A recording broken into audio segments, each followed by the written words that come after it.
And call the meeting to order. This is the May 6th special call meeting of the City County Planning Commission. I'll ask Ms. Martin to please call the roll. Yes, ma'am. Commissioner Balance.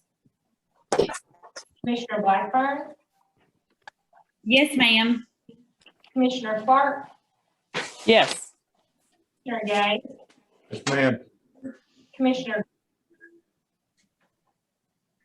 I'm sorry, it broke up. Commissioner Graham. Yes, ma'am. Commissioner Ritchie. Ma'am. Commissioner Starks. Yes, ma'am.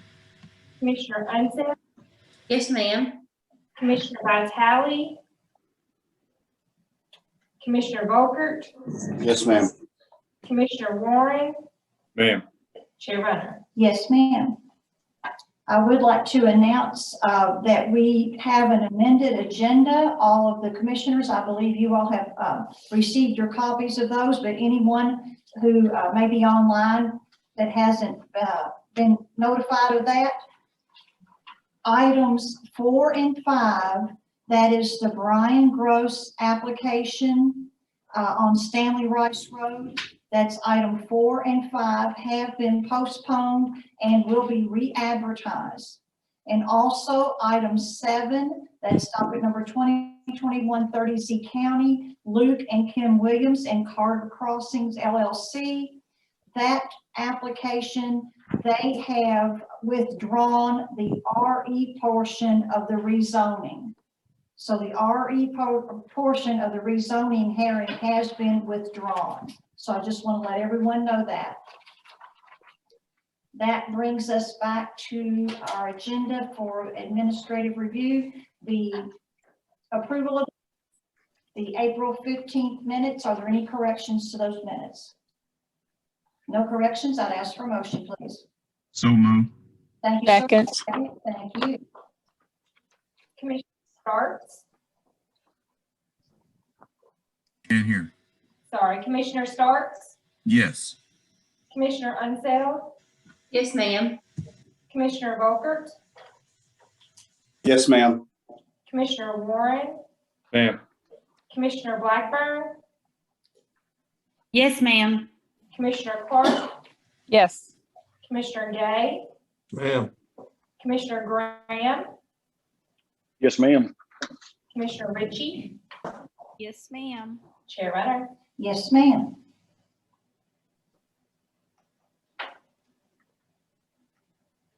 Ms. Runner, I request that you order that the record for tonight's hearing include all statutory and regulatory provisions, the commission's entire file for each application on tonight's docket, and the qualifications of each staff witness. Finally, I request that you administer the oath to each of those witnesses. So ordered. Do you all swear to tell the truth before this commission? Yes, ma'am. Thank you all. Subdivisions and site development plans. Any questions on those, commissioners? No questions? Letters of credit and performance bonds. We have 4 items. Any questions on those 4 items? No questions? I'll ask for a motion, please. So moved. Second. And thank you, ma'am. Commissioner Gay. Yes, ma'am. Commissioner Graham. Yes, ma'am. Commissioner Ritchie. Yes, ma'am. Commissioner Starks. Yes, ma'am. Commissioner Unseth. Yes, ma'am. Volkert. Yes, ma'am. Commissioner Warren. Ma'am. Commissioner Blackburn. Yes, ma'am. Commissioner Clark. Yes. Chair Runner. Yes, ma'am. We do not have any unfinished business or new business.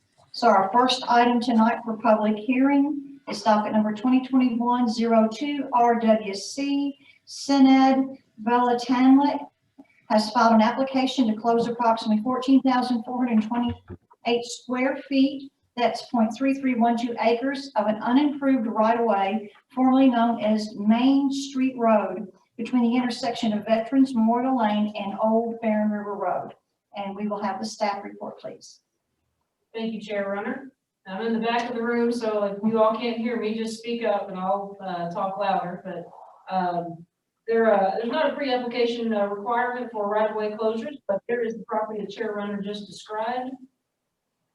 And I will go now to the exhibit. With right-of-way closures, there's a checklist that applicants have to meet of things that they have to get, and those are letters from agencies. They did get all those letters, and go to page 2 where we have the staff review summary and suggested conditions of approval. Since there were some agencies that made notes on their letters, that would be the City of Bowling Green Public Works, BGMU Water and Wastewater, and Atmos Energy. So those conditions are as follows. A plat consolidating the closed right-of-way with the adjacent properties must be recorded at the Warren County Courthouse within 120 days of final approval of the right-of-way closure by the Bowling Green City Commission. All utility easements must remain as permanent easements as noted in the agency letter from BGMU Water and Wastewater. Any gas lines in this area need a 10-foot easement, 5 feet each side of pipeline, as noted in the agency letter from Atmos Energy. And if the area is intended to be developed, should be aware of corner clearance standards and access limitations near a signalized intersection, as noted from Bowling Green Public Works. So that is all I have for the staff report. The applicant's on here with us, and I'm happy to answer any questions you may have for me. Thank you, ma'am. Commissioners, do you have any questions? Are we just closing this right away, or are they gonna do something there? Commissioner Clark, this is just a right-of-way closure Okay, for this application. thank you. Yes, ma'am. Any other questions? Do we have any opposition to this request? No questions, no opposition. I'll ask for a motion, please. Make the motion to approve the right-of-way closing docket number 2021-2 RWC with conditions as listed in the staff report. My motion is based on the findings of fact presented in the staff report and the testimony presented in this public hearing that the right-of-way closing is compliance with section 316, the Warren County zoning ordinance. Thank you, sir. We need a second. Second, Thank you, ma'am. Commissioner Day, Ma'am. Commissioner Graham, Commissioner Graham, Yes, ma'am. Commissioner Ritchie, Yes, ma'am. Commissioner Starks, Yes, ma'am. Commissioner Unseld, Yes, ma'am. Commissioner Volkert, Yes, ma'am. Commissioner Warren, Ma'am. Commissioner Blackburn, Yes, ma'am. Commissioner Clark, yes. Chair Runner. Yes, ma'am, and the motion carried. The next item, 2021-12 Bloom, Magnolia Hills LLC and J&P Balance Farms LLP have filed an application for a future land use map amendment on tracts of land containing approximately 97.810 acres located at 0 Nashville Road, bounded by Essex Railroad, Woodburnell and Springs Road, and Stewart Farms Avenue from agriculture to low-density residential. And they have also filed, should that application be successful, on docket number 2021-26 County, they have filed an application to rezone that same land from agriculture to RS1D, single-family residential with a general development plan. So we'll have the staff report, please. Thank you, Chair Runner. We had a pre-application conference on December 3rd for the property you just described located on Nashville Road. And as you can see from the map here, the property is currently zoned agriculture, with the current use of the property also being agriculture. The future land use map, as we know, is agriculture with a requested amendment to low density residential. And on page 2 of your staff report, we've included a reference to section LU 1.1.4 from the comprehensive plan, which outlines the review criteria for amending the future land use map. And so we've included that in your report for your reference, and also the information provided by the applicants to help these criteria. Under the site characteristics review, I'm going to jump down to the preliminary site plan here. And you'll see that the proposed development would be served by internal streets with the entrance to the development here on Nashville Road. One thing worth noting, the proposed RS1D zone this evening, the reason for that being the requested zone is actually because of the side yard setback that is proposed to be utilized for these lots. That setback is 5 feet.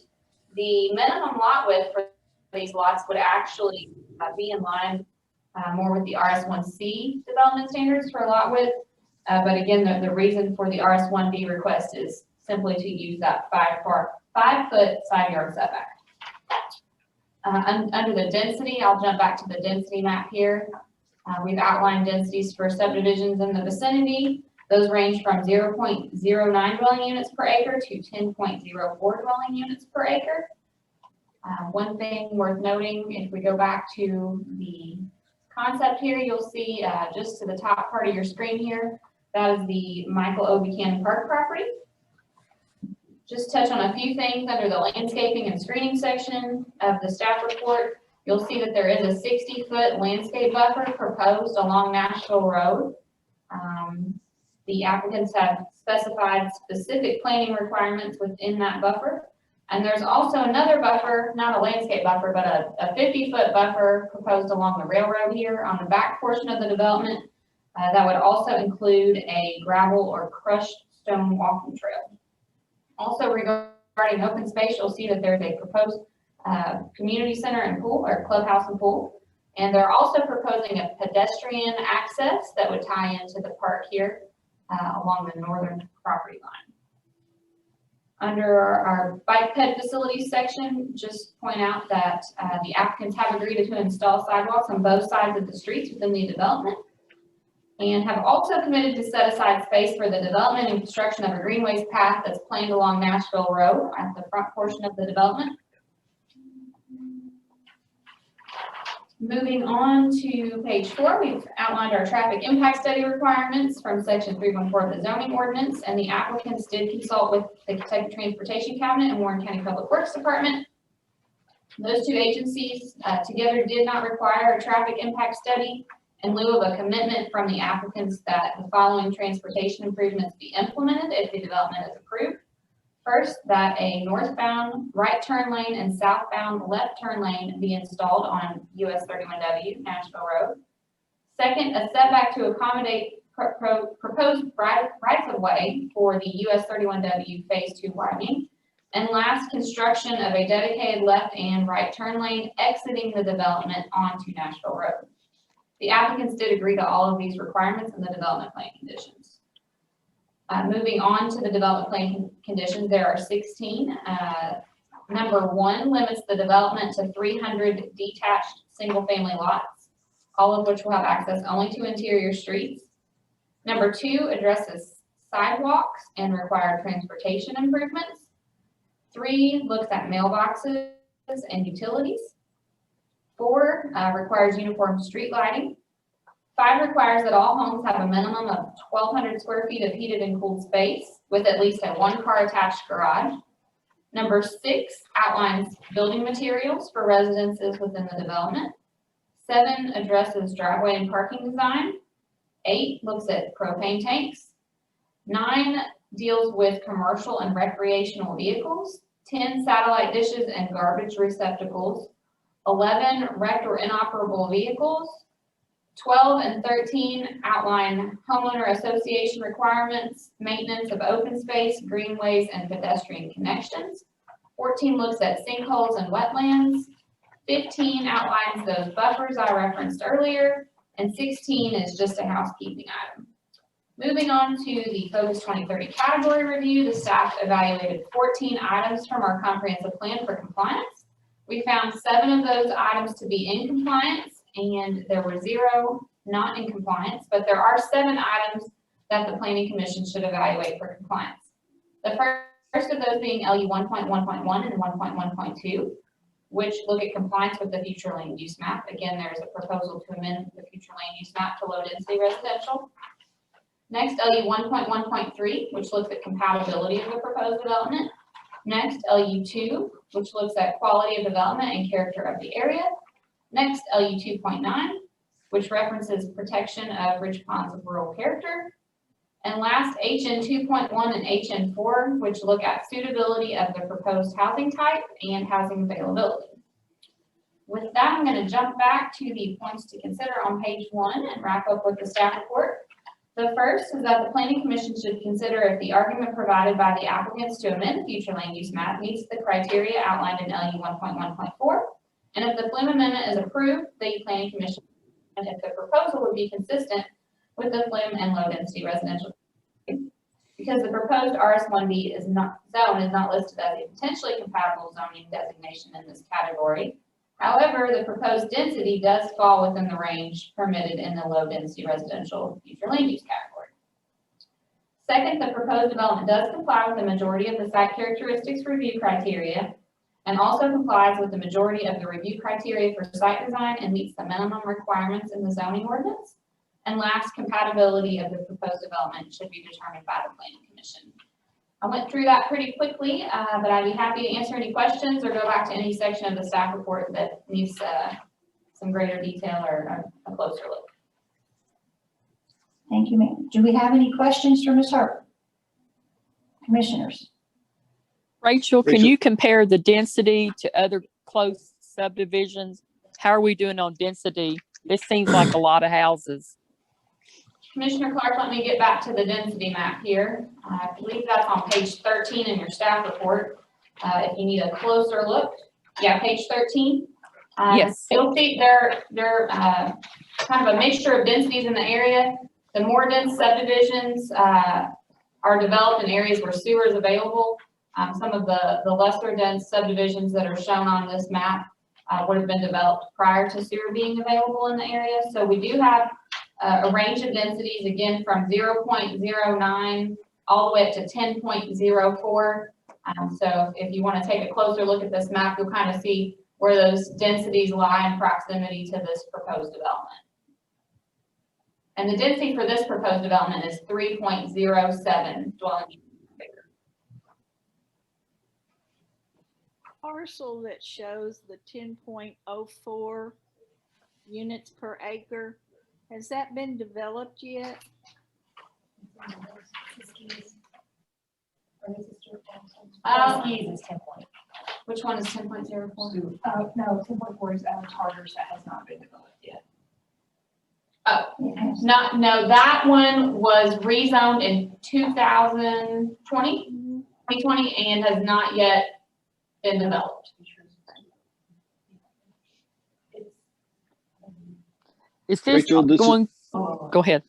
Sorry. I'm sorry. Rachel, in number 6, we indicate no less than 40% of the residences shall have 70% exterior, consisting of basically cementitious material. How do we enforce that? So I can understand on a per home basis, but in this case, how is that enforced? So if you look at DPC number 16, that's one of those development plan conditions that would be converted to a plat or private restriction. And so if that's the case, then it would be up to the developer and property owners within the development to enforce that. So would it be, say, every, I'm trying to figure out how we get to 40%. Are we saying every third home? Perhaps this is a question for the developer. I just wondered if there's precedence for this previously. The only other subdivision I can think of where we had a similar condition would have been on, it's still not delivered. What is that subdivision? Stagner, on Stagner Farms. I think there was a similar condition where a certain percentage of homes within that development would have a specific material requirement, but I don't know that we're really far enough down the road to see how that's actually been enforced for that particular area. Understood. And so my second question is regarding, let's call it amenities.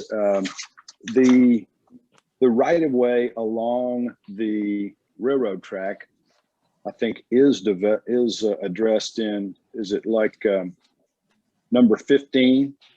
And there's a landscape buffer. It does speak to the walking trail and crushed stone. The other amenities, such as the clubhouse and et cetera, don't seem to be addressed in the DCPs. Are we, are they required to build that? That's a great question, and that may be something that we overlooked. So I'm glad you pointed that out. It's shown on the concept, but you're correct. I do not see where that's addressed in the conditions. So that may be a question for the applicant. Okay. All When right, we get to that part. Great. All right. That's all I have. Thank you. Thank you. Commissioners, any other questions for Ms. Hurt before we hear from the applicant? Yes, please, one more. Yes, ma'am. We're saying these are all going to be single family detached homes, but they're going to have a single family attached garage. Is that correct? Yes, they would be single family detached homes with an attached garage, minimum 1 car.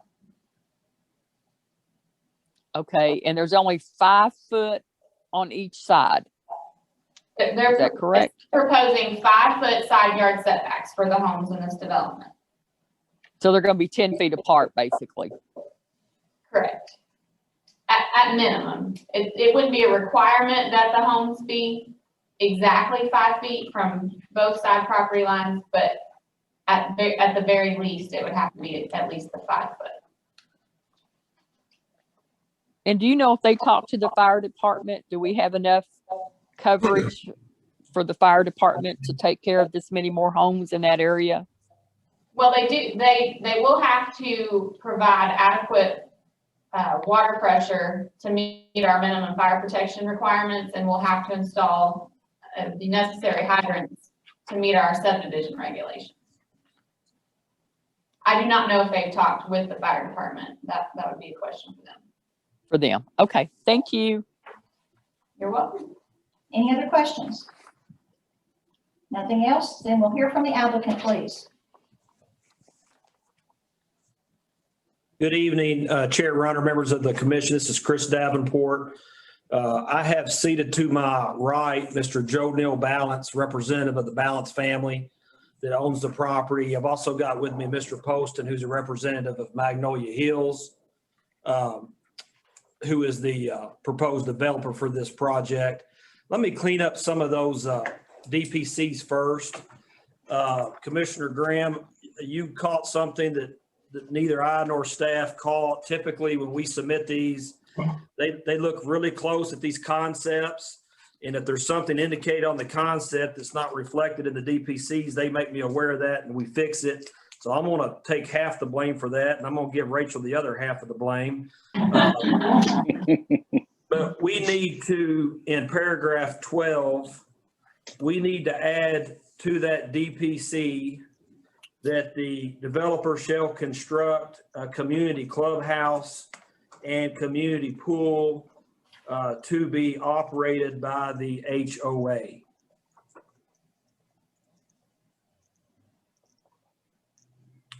And while I'm at it, I would like Mr. Moore to revise, let me see which one it was.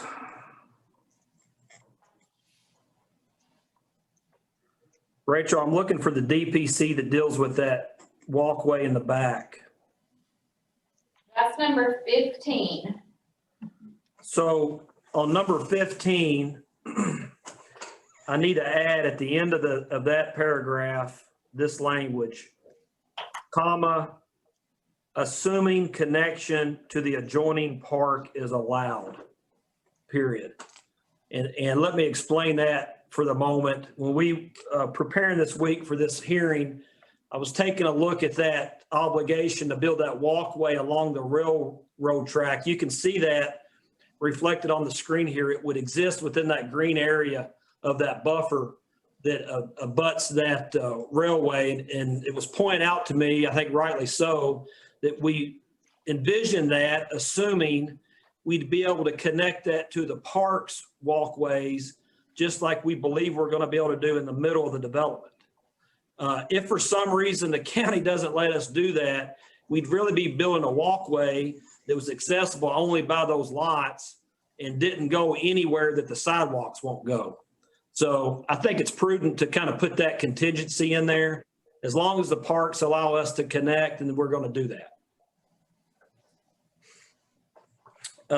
With that in mind then, let me just kind of address the application in general. This is a flume at the outset because the property has a flume classification of ag. Somewhat surprising to me when I look at the flume, given the location of this property and what's in the immediate vicinity and surrounding it. I would note that the staff on page 2 of their report indicates that the flume designation of ag is appropriate for properties that are, in their words, quoting the ordinance, relatively remote from expanding rural and suburban fringe. So I would just submit to the commissioners, to you all, that if you were to pull back, Rachel, if you can help me and look at the area from the 30,000 foot view. That's probably about as good as any of it. This area, I don't think you can say is relatively remote from urban or suburban areas. You have immediately adjacent to it, this park with the facilities. We know the ball fields, the basketball courts. I think they're finishing this multi-use facility. We have commercial in the immediate vicinity. We have a middle school. We have a high school. We have the sewer extension to the property and beyond. We have the 5-lane highway now that will be about here very soon. We've got pedestrian greenways in the area that have been reserved by other properties. We've even got a pedestrian tunnel. So I would just submit to you that this area, although it may have been at one time, is no longer remote. I think by the sheer number of applications and rezonings, if you look at that density map to Commissioner Clark's question, these rezonings that have happened in the last 3-4 years in this area are all tied to the increase in densities. So you can almost look at that density map and you can see the pre-expansion development and the post-expansion development. And I think that's a great example of why this is no longer a remote area. So I think the low density flume designation is absolutely appropriate. It's consistent with what has developed. It's consistent with what's there now. And it's certainly consistent with what's in the future going to be there, as the future land use map is intended to look prospectively, not retrospectively. This project is at 3.07 units an acre, well within the limits of the 4.5 limit on a low density development. I would point that out for you. Again, to Commissioner Clark's question, again, when you look at the density map on this, I mean, in extreme vicinity are these multiple developments that are north of 5 units an acre and one that's at 10 units an acre. Now, obviously, part of the reason for those densities are the multifamily components, but density is density. We don't have multifamily in this development. Our density is much, obviously it's a difference of almost twice when you talk about the 5 units an acre and threefold when you talk about the 10 units an acre. That would be what I'd have to say about the flume. I know you're considering these kind of at the same time. We always discuss them at the same time. But let me talk a little bit about this development in particular that's being proposed. Rachel was correct when she gave reference to the Stagner Farms development. This is very much out of the same cloth. This property will be developed much like Stagner, both the original Stagner and then what I call Stagner 2 which was before you, I think, last month, the expansion of Stagner. That is on Elrod Road. That may ring a bell to the commissioners. So if you look at the concept plan, Rachel, can you show that for us?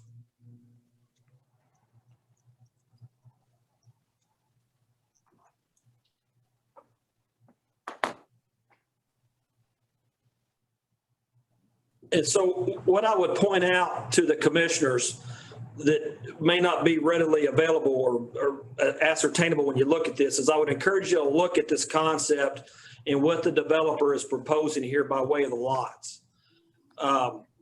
We are limited to 300 units, which is consistent with what you see on this concept. But if you look at the size of the lots, what the developer has intended here is you see basically a transition from larger homes, larger lots in the front, transitioning to smaller lots in the back.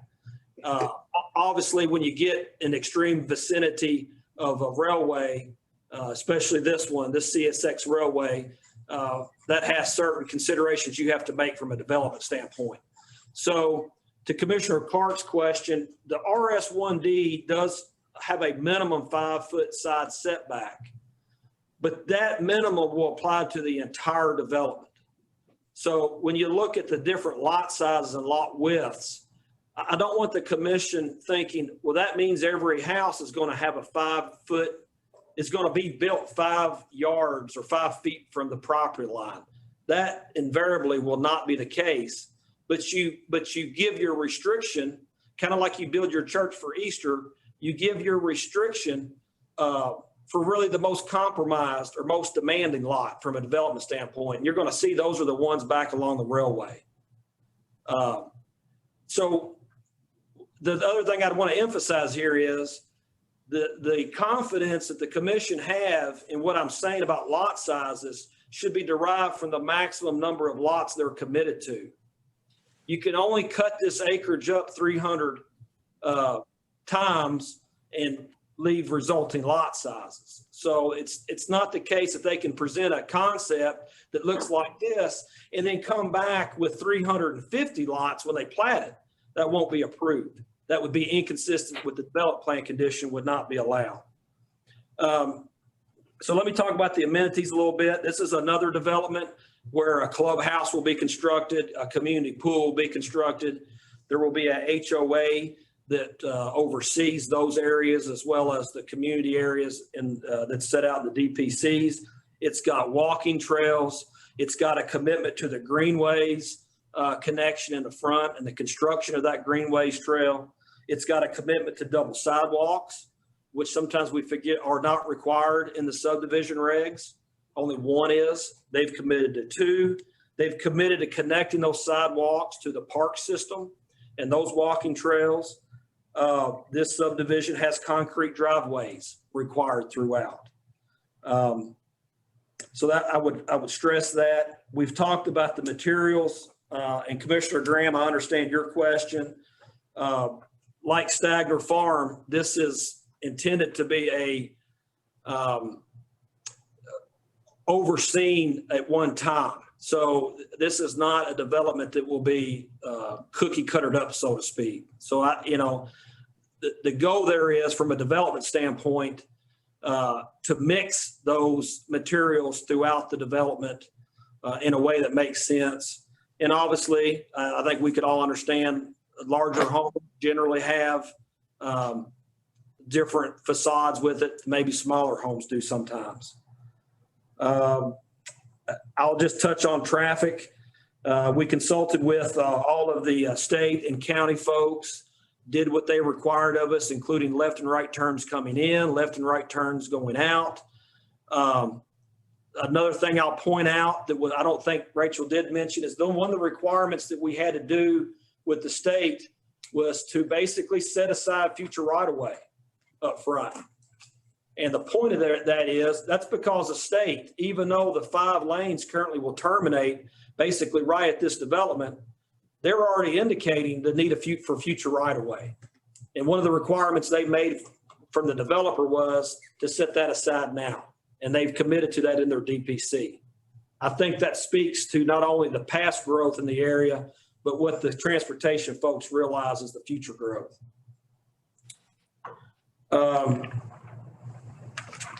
That's really, I think, the points that I wanted to touch upon. There was one question, I think, about the fire protection standards. I think the staff will probably back me on this or agree.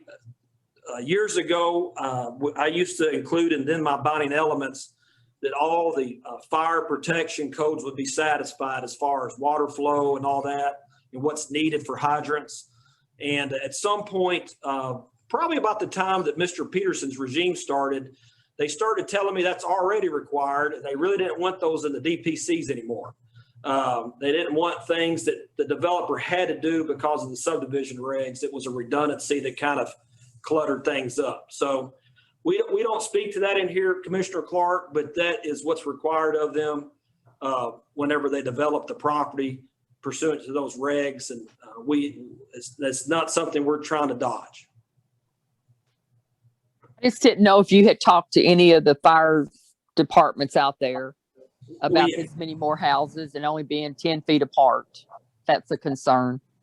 We have not is a simple answer, Commissioner Clark. The more complex answer is I know when they develop this and they get plats approved and they pull permits, that's when they're gonna know what they have to do from a fire standpoint, and they have to do it.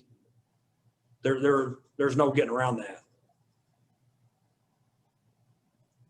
Commissioners, do we have any other questions for Mr. Davenport? Chair Runner, I have a question for Mr. Davenport. Yes.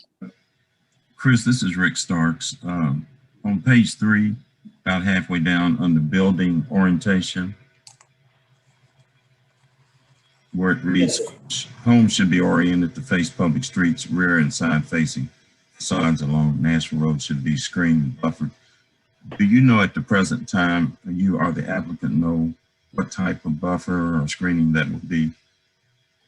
Well, Commissioner Starks, good question. If you look on currently, Rachel, correct me if I'm wrong, but the zoning ordinance will set out what has to go in that 60-foot buffer that they designated along the road. Is that correct?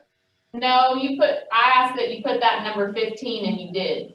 Oh, I did. Okay. I thought we had that discussion. So It's 2 deciduous trees and 3 evergreen trees for every 100 linear feet within that buffer along Nashville Road at the front is what would be installed.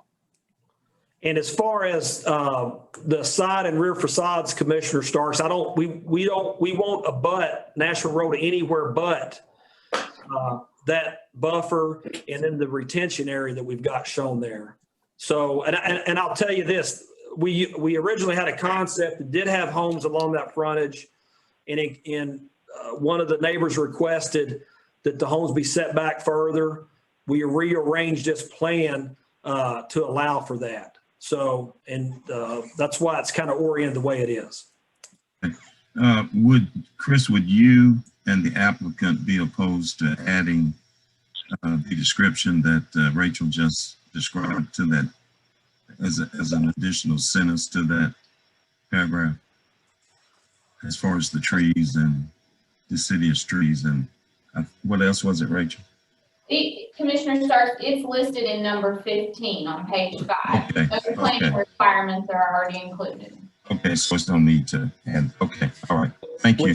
When she saw the application, Commissioner Starks, I wasn't that specific, and she made the same point you made tonight and made me put that in there. That's how I got it. Okay, all right. Thank you. Chris, can I ask a question? Yes, sir.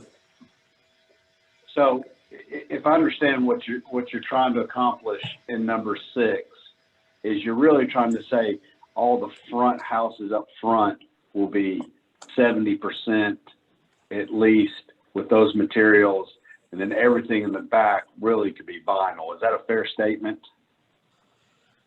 I'm not saying that they're necessarily committing to all of those houses being up front. I'll just say that those larger lots we expect will hold those houses. My question is, would y'all consider going to 60% of all those things on all the houses? No.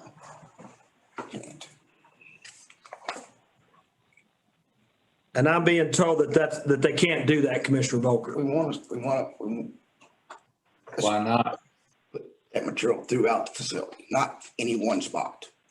Let me just a moment, let me speak with my client if I may. Okay. That's Okay. reason.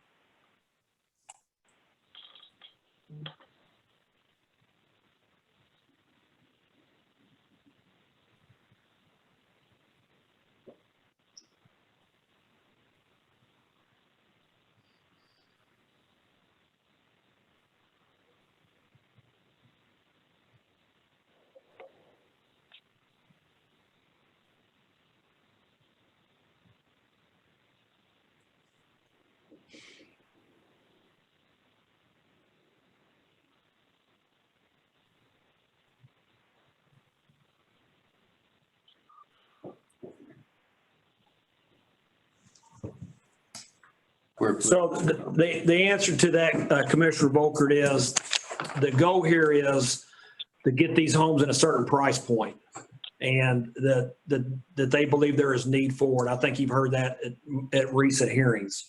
And that causes some concern given the other costs of the development, whether that will be attainable. Okay. Well, I think, Chris, what the question was is that's a good goal on the front end, but what the commission has to look at is 10 to 15 years from now, what does the finished product look like? And, you know, when you say there'll be no less than 40%, so that's really 120 of the houses.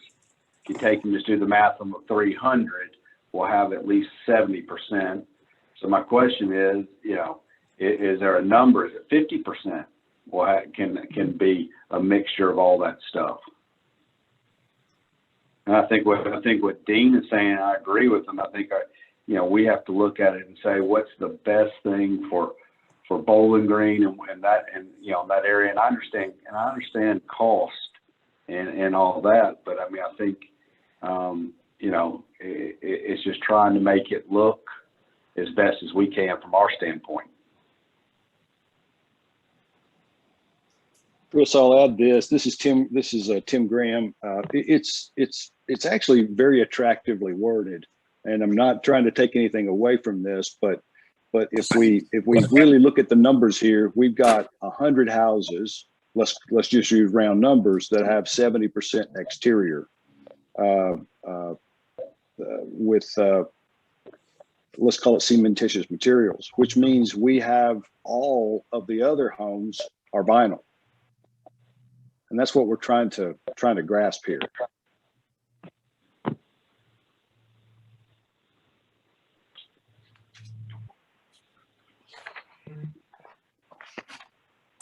Yeah, I understand, Commissioner Graham. And, you know, this is the same basically process that we use for Stagner. We obviously have an HOA for these concerns too, to help maintain and regulate that.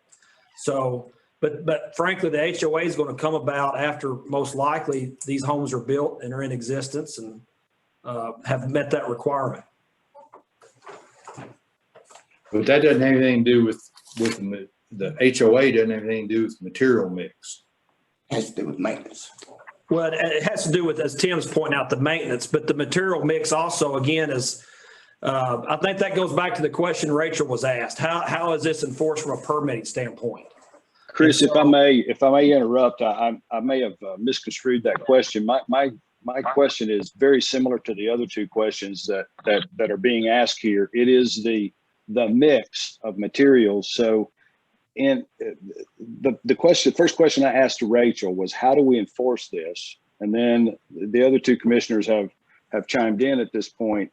What this DPC number 6 essentially says is 100 homes will have a 70% brick exterior. The remainder, let's call it 300, will have 100% vinyl. And so our question is, do we have, what we're looking for is there something we could do to eliminate the 100% vinyl exclusion in number 6 for the remainder of the homes? Give me a second. Because we sure don't want And to I see think 300 vinyl homes. So we Well, understand the I math. think, yeah, the math is, I mean, 120 of the homes will have to be at least 70%, but the other 180 could be all vinyl. And Chris, I think you know from you every other week here, this is one of those things that we've tried to stay pretty consistent on, is having some kind of number out there that there's a mixture of materials. Yeah, I understand. And by my math, those numbers are right. So back to Mr. Graham's question, I think he's asking, is there some reduction, some reduced percentage of vinyl in the other 180 that we could be talking about? Am I understanding that correctly? Yes, sir.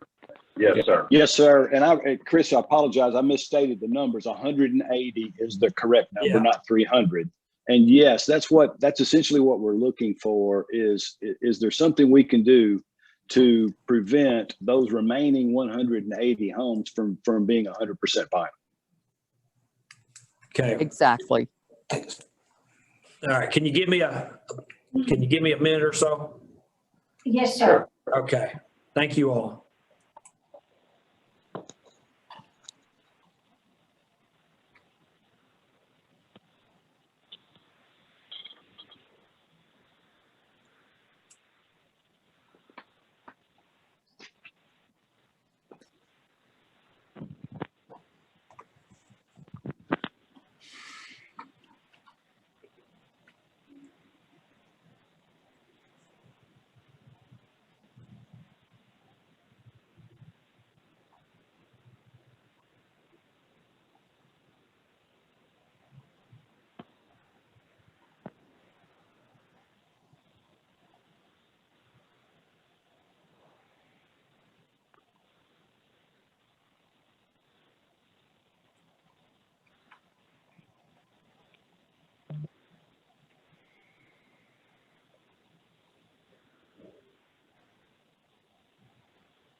All right, I appreciate the patience. We can, in that DPC, and I guess we're talking about number 6. Yes. Yes, sir. We could add a sentence to that said, no residents in the development shall contain. You can say less than. Less than. Shall have less than 30% facades constructed of, I'm trying to, brick, stone, drive-it, cement, siding, man-made stone, vinyl, hardy, or other masonry materials, and LP smart siding. What, say that again, Chris. Another sentence or no less than 40% of the residents. What are we saying? 100%. No residents 100%. in the development shall be constructed with less than 30% facades of brick, stone, drive-it, cement siding, man-made stone, vinyl, hardy, or other masonry materials, or LP smart siding. So what that means is, for these other 180 homes, every one of those homes will have at least 30% of their facades covered in those materials. So put another way, they could not have more than 70% vinyl. I like that, and I'll add this for the commission. There's a strong probability that of that 30% for the entire exterior, the vast majority of that's going to end up being on the front of the home. So we should get a good mix of say a bump out or a gable or some exterior on the facade of almost all of those would be a cementitious material, unless I'm overlooking something. Is that the way you read it, Chris? That's kind of how we came at 30 because it's a little bit more than 25%. Christian, is that your understanding as well? Yeah, that is, and I'm okay with that. I mean, I think that will. I think it'll address them. I think it'll address all those 180 homes up to look great. Does that get you squared away, Dean? Say it again. So can I put it in layperson's terms? Yes. Sure, you'll do a better. I'm struggling. No, with you're doing that, fantastic. You're doing a superb job. So, Dean, my understanding is that of these remaining homes, all of them will have 30% cementitious material. So there will be no 100% vinyl homes left in this remaining 180 homes that we've kind of laid out here. And so if you do 30% on the exterior, that really almost demands that the front facade is going to either have a gable, a bump out, or some portion of that front facade is going to end up being a cementitious material, whether that be stone, brick, hardy, whatever they're talking about there. So does that help, Dean? No, it doesn't. So if you go up to the sentence before, we ought to change this, no less than percentage of the residents shall have 70%. And then the next sentence that Chris just read should be a percentage of the other houses that are 30%. Dean, Commissioner Warren, so what I would suggest is, I think you want to leave that sentence in, and the reason being, both of these get overlaid on the development. So in other words, if we take out the last sentence as it existed, the development could build 300 homes that had 30% brick coverage on them. Leaving that sentence in, they can't do that. With that sentence in, at least 120 of the homes have to have 70% coverage. Okay. I agree. Yeah, we're addressing that remaining portion. Okay, I agree. Chris, may I ask one question? Yes, ma'am. When you read your proposed language, you stated the word vinyl and Sorry. Yes, I'm reading it from the same.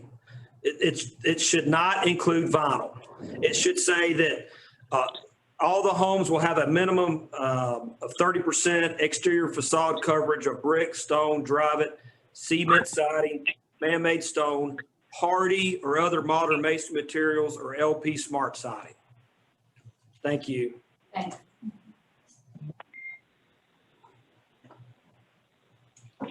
Do we have any other questions for the applicant? Yes, please. Yes, ma'am. You're comparing this to like the Stagner properties. Are you all going to plant trees on a lot of these lots like you are in the Stagner property? Yes, area? ma'am. I know from that hearing, and you remember it from a couple of weeks ago, that every house gets at least one tree planted in the front yard. And they're going to do that in the same type situation here. Yes, ma'am.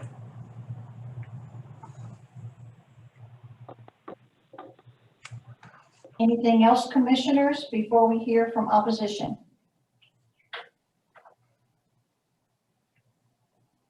No other questions? Have you concluded with your statement, Mr. Davenport? Yes, ma'am, Chair Runner. I think that covers it. Thank you. Thank you, sir. I just didn't want to cut you off. I believe we have opposition and we have a spokesperson for the opposition. I believe Mr. Cheney is online. Yes, ma'am. Do you hear me okay? Yes, if you would state your name and address for us, sir, we'll get you sworn in. Yes, ma'am. My name is Carl Cheney. I'm at 9191 Nashville Road. And you swear to tell the truth, sir. Yes, ma'am. Thank you so much. You can go ahead, please. Thank you very much. I want to thank the Planning and Zoning Commission. They've been very helpful leading up to this. I really appreciate their help. And also I appreciate the commissioners, the questions that they're asking, because in 5, 6, 7, 8, 10 years, when now we've got other people that are living back there, what it's going to look like is going to make a lot of difference to us because we're going to be around it all the time. And so we really appreciate that. The questions that I have is one of them, of course, is the flume, which is what we're talking about now. And I was looking at the future land use map that was updated in 2018, which is just 3 years ago, after the Stewart property was developed. The park's already there and everything. And if they had an opportunity then to change this to ag, I think they would have. So you've got all these people that served on that commission and they had the opportunity to change it and they didn't. And I'd like to also read something that they had in the flume. And I guess it's their statement. And it says, in our rural areas, we will reduce the pressure for development of farmland and provide large landowners with a variety of options. These may include programs and incentives such as conservation, development, purchase, or transfer of development rights in rural land. And they wanted to reduce the pressure on farming operations. And they're wanting to keep the rural character that Warren County has. I don't think a development with 300 plus houses on it does that. The compatibility, we're talking about 1,200 foot homes, and there's nothing like that in the area. To the east of the property is a large agricultural ground. To the south is large agricultural ground. My sister's home, which is an acre. My property on the west side, which is 54 acres, you've got the park that's 92 acres. So I don't see where the compatibility comes in there. Now, they can say there's 1,300 acres, and that would be what I would call in the city limits of Richmond. The other would be South Glen Gables, which is in the area. And from what I understand, and if I'm mistaken, somebody please tell me, but they usually have around, I think they have to have at least 1,800 square feet, and most of them are 2,200 square feet. So you're looking about a 50 to 75% decrease in the size of the homes. And I think if we're talking about compatibility, I don't understand that. Also about the traffic. I suspect that quite a few all have been out to Buchanan Park for ball games and so on and so forth. And the number of cars that are coming out of that park is absolutely ridiculous. It is crazy. And that's just on a regular day. If you've got a tournament over there, you can't hardly, I've seen cars backed up over half the way back there. And now we're going to put in a development that's going to have over 300 homes. And I know that they've gone through what they were supposed to with the road department and so on and so forth, but there's just so many vehicles that this road can handle. Now, another thing that wasn't mentioned is this road is going to, supposedly when this road work is done, it's going to go from 5 lanes to 2 lanes right in front of my driveway. Now, if you all know where 5 lanes go into 2 lanes anywhere else, what's everybody doing when they're trying to get to that last before it goes to 2 lanes? Everybody's speeding up, trying to get in position, get further along. So I really have a problem with that. I just think that there's problems to come. Water is another one. If anybody has driven by my property in the last 2 days, you're going to see a lake in my field. Well, from what I understand, is that this is going to increase the amount of water by 3 times. And that picture that you saw right there, there is a culvert that goes under 31W, and that takes the water from the development area and Buchanan Park over to my area. That was not meant for water. My family owned both sides of the road, and we used it to move cattle. But now it's being used as a thing to move water. So I understand that. We've had some water problems, but if you increase the amount of water by 3 times that's coming over there, whether it be in a retention area that they drill a well into, but when I asked the engineer, I understand that, but where does that water go? And he says, I have no clue. So I've talked to a hydrologist from the university, and we're doing some dye tests to see where is that water that's coming from that side of the road, where is it going? Now, I know after this last rain that we just had, and you know what, it seems like we're getting these 100-year floods now every 3 months. Well, in my sinkhole back there, when I went over there after that heavy rain, I could see water coming out of the sinkhole. It was backflowing, and it was flooding my property. Where is that water coming from? I can't say exactly for sure, but I'm working on trying to find that out, because if you're going to triple the amount of water that's coming from that side of the road, it's got to go someplace. I was looking, and lot 110 on one of the first maps that they had is 624 feet above sea level. All right. My farm on the lower side is 590 feet above sea level. That's 34 feet from the top.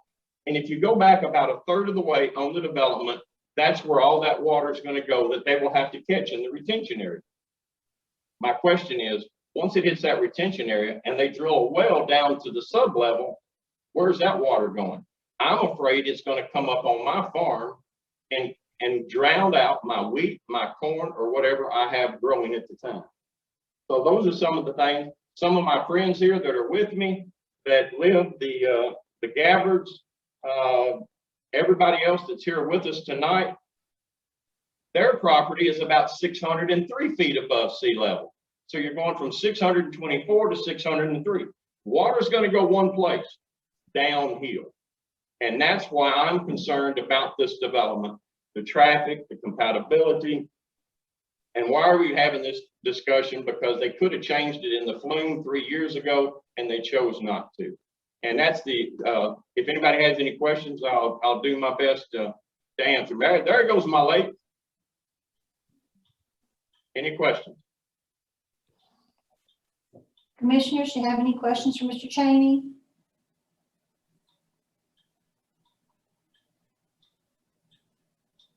No questions?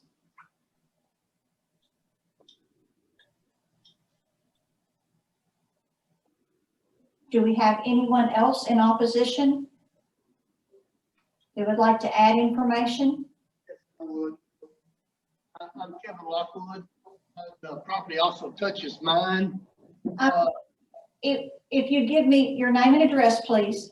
Yes, ma'am. I'm Kevin Lockwood, 9530 Nashville Road. And you swear to tell the truth, sir? Yes, ma'am. Thank you. My question is the setback for the road that the road has asked you to do, the state's asked you to do.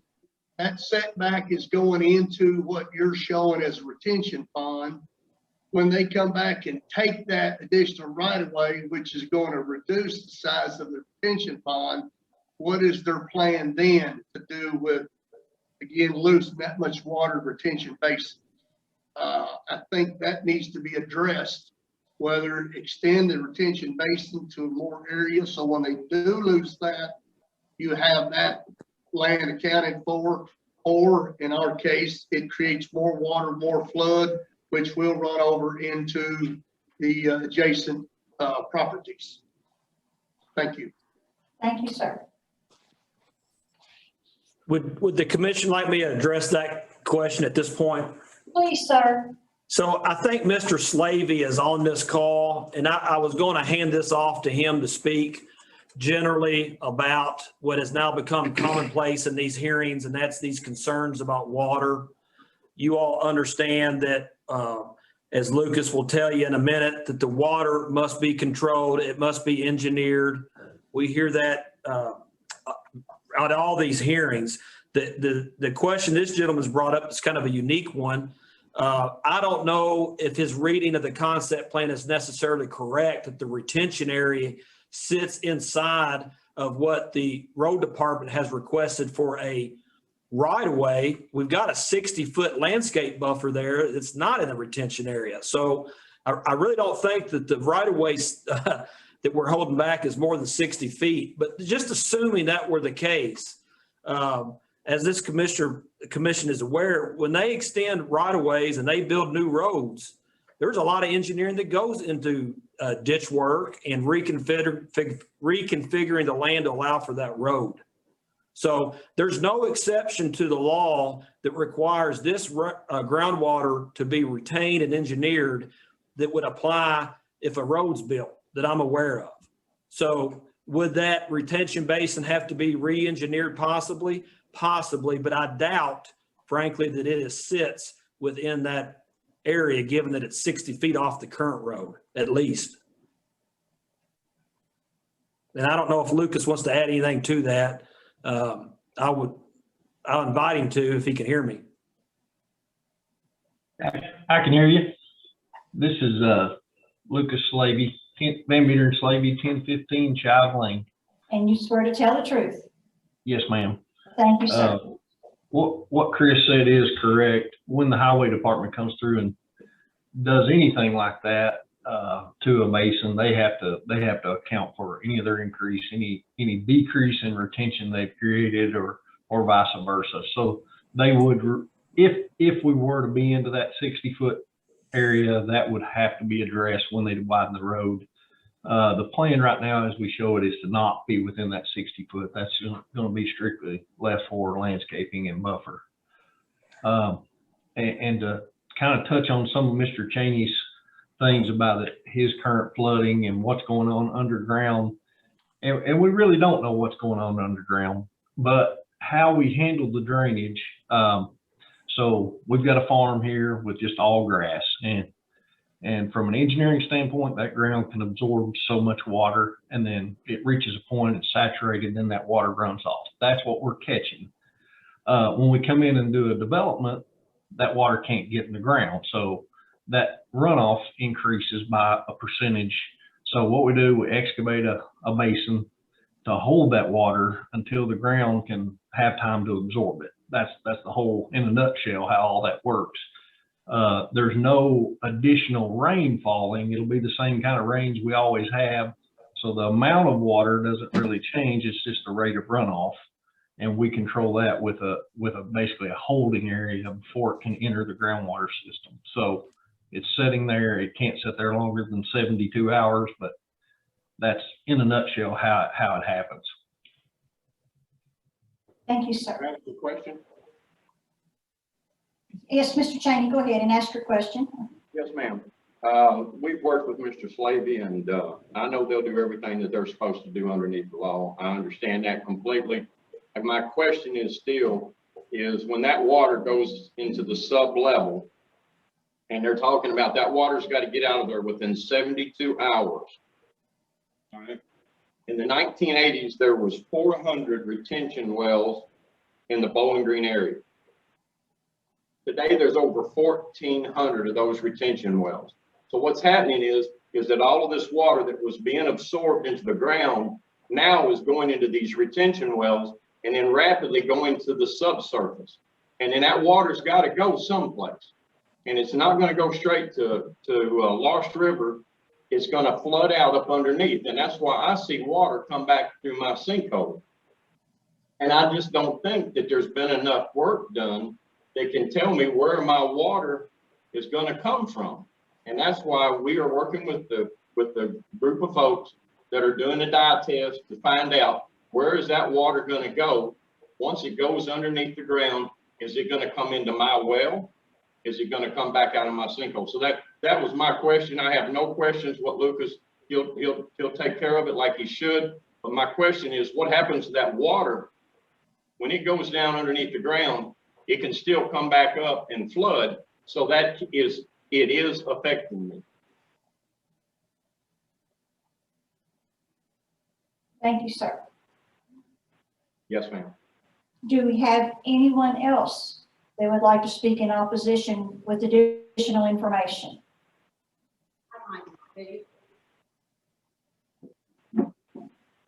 I'm Mary Jo Cheney Dreer, and I live at 9438 Nashville Road, which is adjacent to the property that is under discussion today. And I promise to tell the truth. Yes, ma'am. Thank you.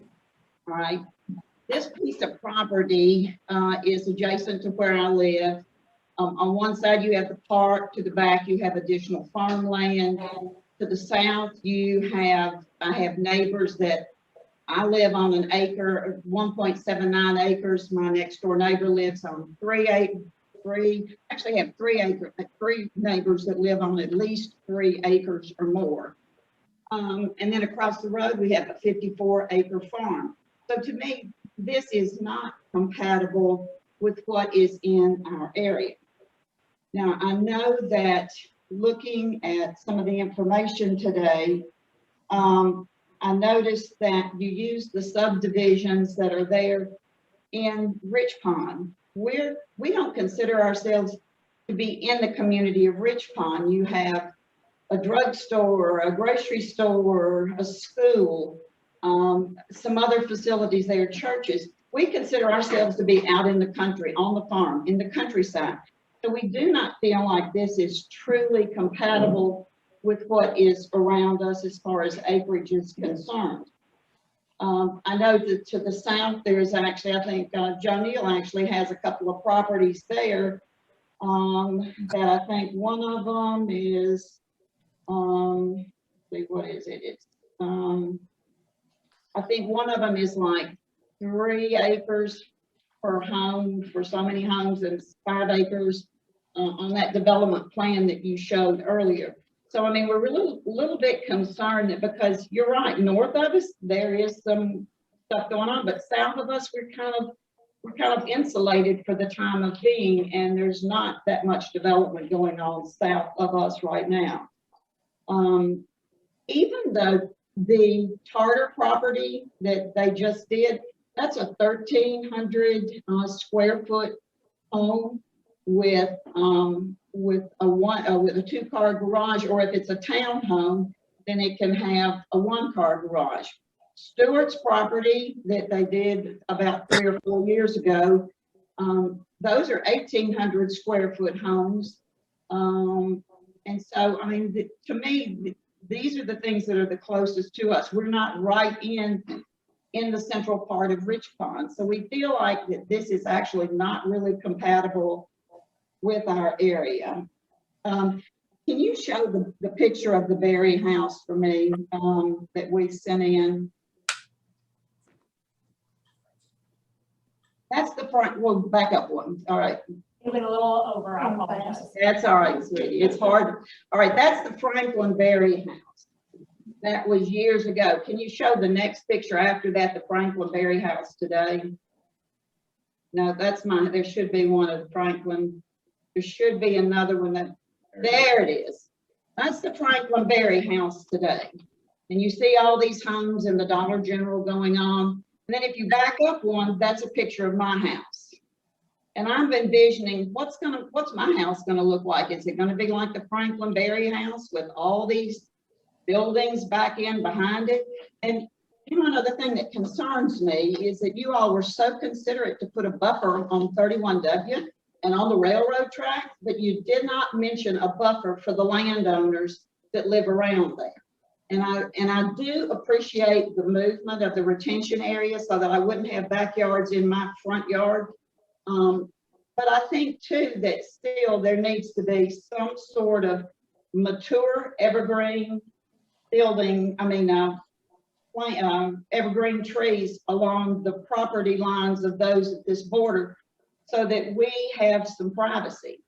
So I hope that as you all look at this and consider it, and if the plan is approved, these are some of the things that I would like to suggest. Thank you, ma'am. Thank you very much. Can I still complete, or have I run out of time?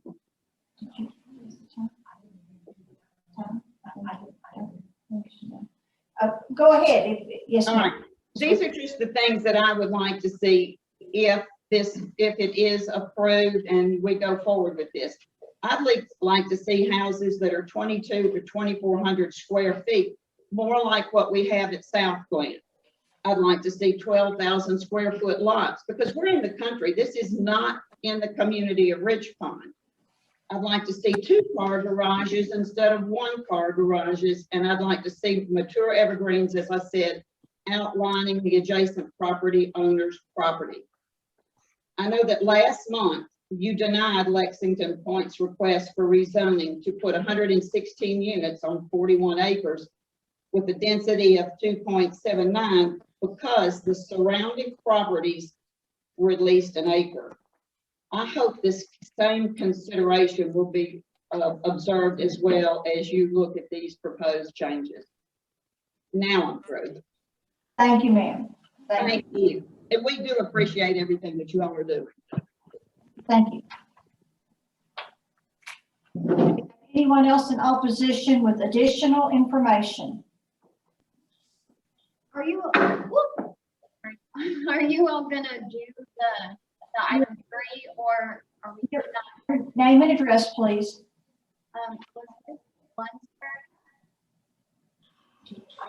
We did not get that at all. I'm sorry. Your name and address. Elizabeth Lunsford, and address is 740 Harris Road, Franklin, Kentucky. But yeah, my place of business is 9191 Nashville Road, Mountain Green. You swear to tell the truth? Yes, ma'am. Go ahead, please. Okay.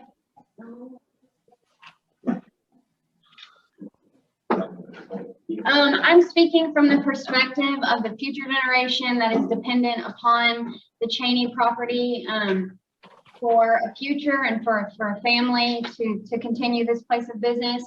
I am the daughter of Carl and Deborah Cheney, and I 2 years ago began the milk processing arm of Cheney's Dairy Barn, which is J.R. Cheney Bottling Company.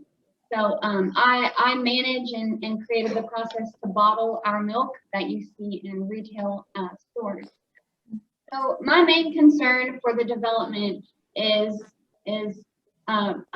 creating a place where we have 330 houses right across the street from a working dairy operation. I think there is reason to be concerned for our future in the way of hazards for the individuals that live across the street, and then for us in the way of what happens when those individuals decide that they don't like it when we spread manure, or that they do not like whenever surrounding farming operations such as Bouch's spreads chicken litter. I think that, you know, what is our right, what is our protection from those individuals whenever they come back and decide that they either, or they don't like animal agriculture anymore, and that they have an issue with the property that's directly across the street. So I think I want to ensure protection for our future and for our operation.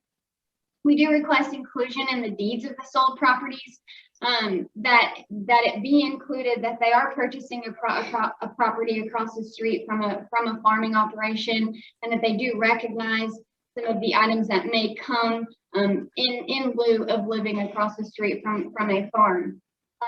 When it has been widened, whenever the highway is widened, it has been made known that the underground tunnel will be connected to the walking trails, allowing for potential safety concerns as unsupervised children may find their way across under the 31W onto our property. That there will be added investment on our part to protect our property and our livestock from those individuals that may come under that tunnel at all hours of the day.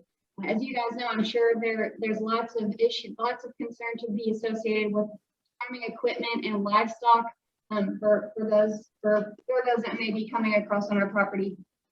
And the main thing is just that we've made a multi-million-dollar investment. I've spent my entire life savings building a milk plant that I hope will be here and will grow for years to come. And it is a concern of mine that there may be something going in across the street that may make a hindrance on my ability to either do business or do business in the current location that it is. We have to do what we can within the 54 acres that we have. And in order, right now, we're talking about having to buy more cows. And how are we going to be able to feed them and to dispose of their waste if our 54 acres is now flooded down to 44 acres? I'm just making sure that how can we operate on less land because of flooding and because we're now experiencing more issues with water. We recognize the support of our community. We appreciate the support of our community, and I appreciate the support of the milk. And we also realize that we hear this, that putting this development in will increase our business, but it may, but at what cost? And at what cost are we willing to sacrifice something that generations of our family have done to lay a foundation for us to be here? We want to make sure that we're protecting ourselves the best way that we possibly can. So I appreciate your time and consideration. Thank you, ma'am. Thank you, guys.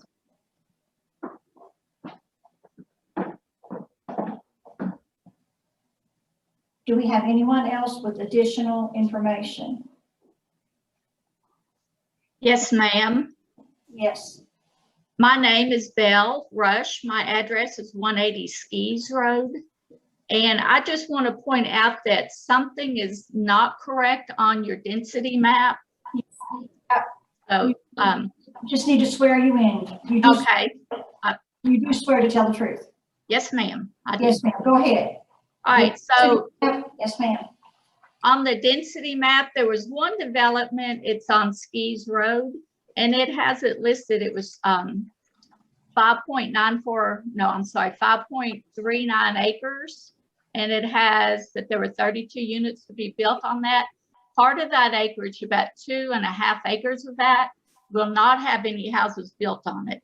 There was a deed restriction, and we hired a lawyer, and we blocked those houses. So that density on that piece of property is not correct. So I know that the density in the area is one thing that y'all look at, and that one has a pretty high density, and it would not be that many houses on that piece of property. Thank you, ma'am.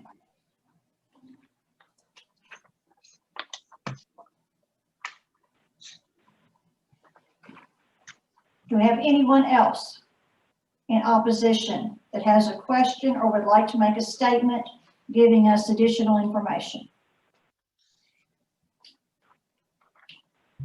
No one else. Commissioners, do you all have any questions or comments? Chair Runner, before we do that, would it be proper for me to address what was raised by the opposition and possibly amend some of our restrictions to try to address that, please? Yes, sir. I was going to give you an opportunity for closing, but if you want to go ahead and do that, that is great.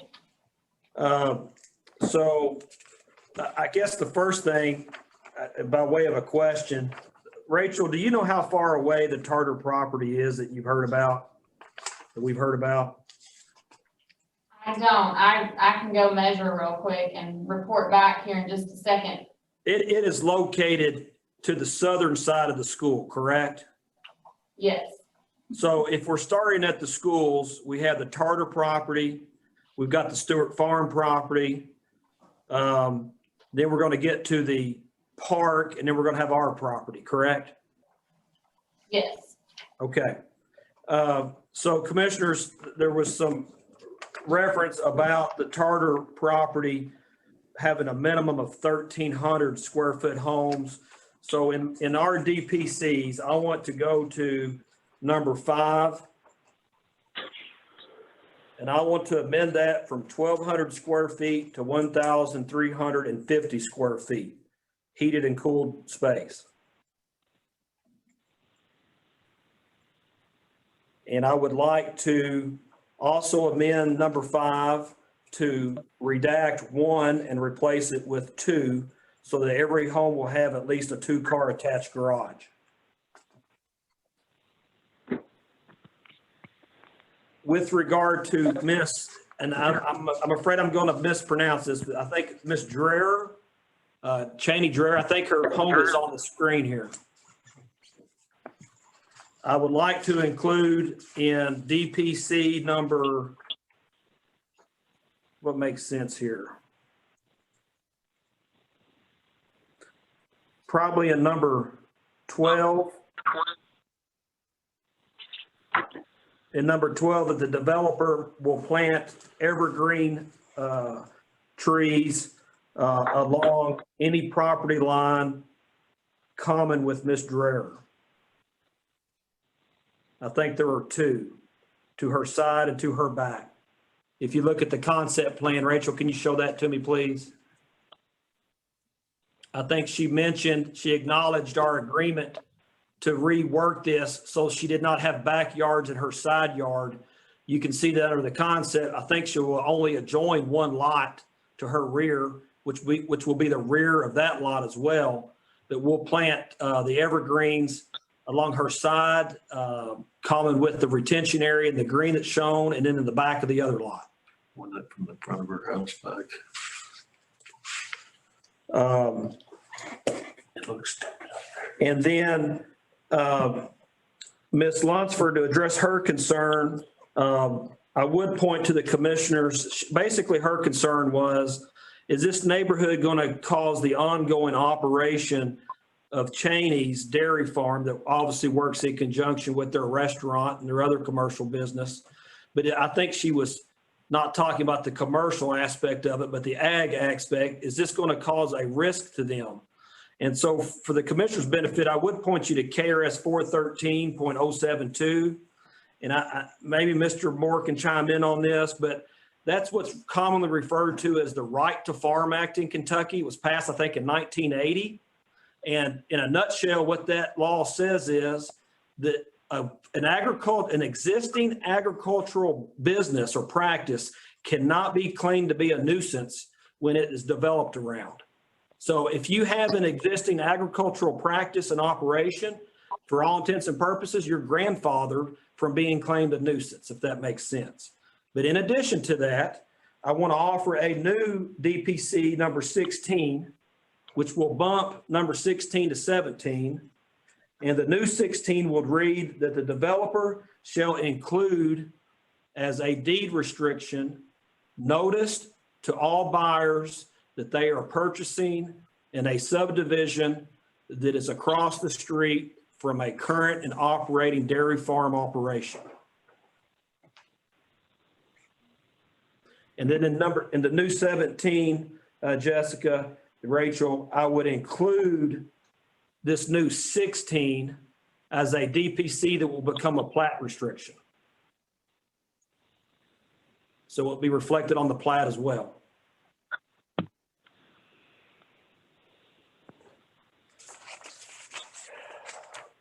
And with those revisions, Chair Runner, I appreciate the opportunity to make a closing, but honestly, with those revisions,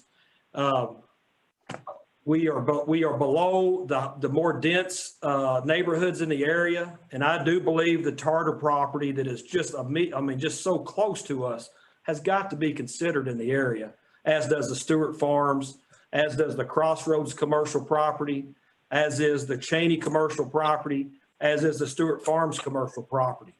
So I do believe we're in that same area. Our density is below those other areas. Our square footage is now no longer the minimum in the area. We've amended that higher than that. We've added the 2nd-car garage, and we've tried to address the screen with Ms. Dreher in addition to the coordination of the layout so she doesn't have backyards in her side yards. with that, I'll just simply say compatibility does not mean the same. It does not mean identical. And given how this relates to these other developments in this growing area, I think it's a proper, I think it's a well-reasoned development. And I would urge passing for the flume as well as the rezoning. Thank you all. Thank you, sir. Chris, on your additional evergreen requirement, Yes. would you like to specify a number of trees per 100 linear feet, similar to what you did for the other buffer? So we How about we don't have say, to go in those areas. It's too close, they won't grow. It won't grow when they close, yeah. They need to start out at 10. 10 foot. my developers say they need to start out at 10 feet, Staggered. staggered, so that increase the screening. Is it your intent that you provide a full screen? Is that what you're saying? Well, I guess I hazard to say full screen because I found very few things in life are always or never or full or zero. But I think if you plant an evergreen tree every 10 feet along both those property lines, I think that's sufficient. Bear in mind that one of those property lines, you're only screening the green retention area. There's no other home to screen there. And in the back property line, that's likewise a backyard of a single family residence. So I would submit that should be sufficient. And is that sufficiently, I guess, succinct, Rachel? One evergreen planting every 10 feet? That would help give us something to go from when we're reviewing. Okay. And of course, that would be at a minimum, I would say a minimum of one every 10 feet. Thanks for clarifying that. Chris. Mr. Davenport, may I ask a question? Yes, ma'am. When I look at this diagram, I just see a lot of blocks. Some lots are very small, and I am concerned about the traffic situation out that way. I'm concerned, and I do realize you all are below some of the density of the other subdivisions. But is there any way that you all would consider less houses, making some of those back lots equal to the size of the ones in the front? Those are 60-foot lots. Can you give me just a moment, Commissioner Ritchie? Yes, sir, absolutely.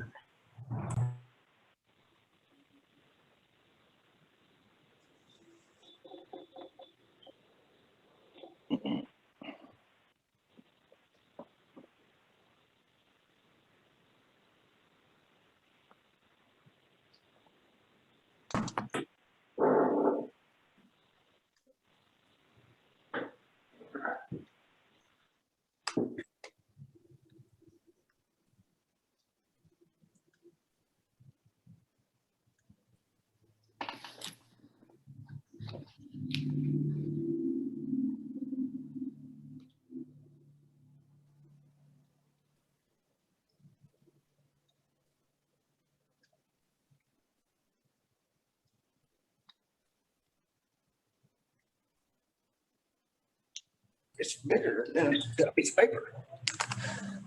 So Commissioner Ritchie, they need to stick it to 300. I know the commission is not aware of this. The original concepts for this development were north of 330.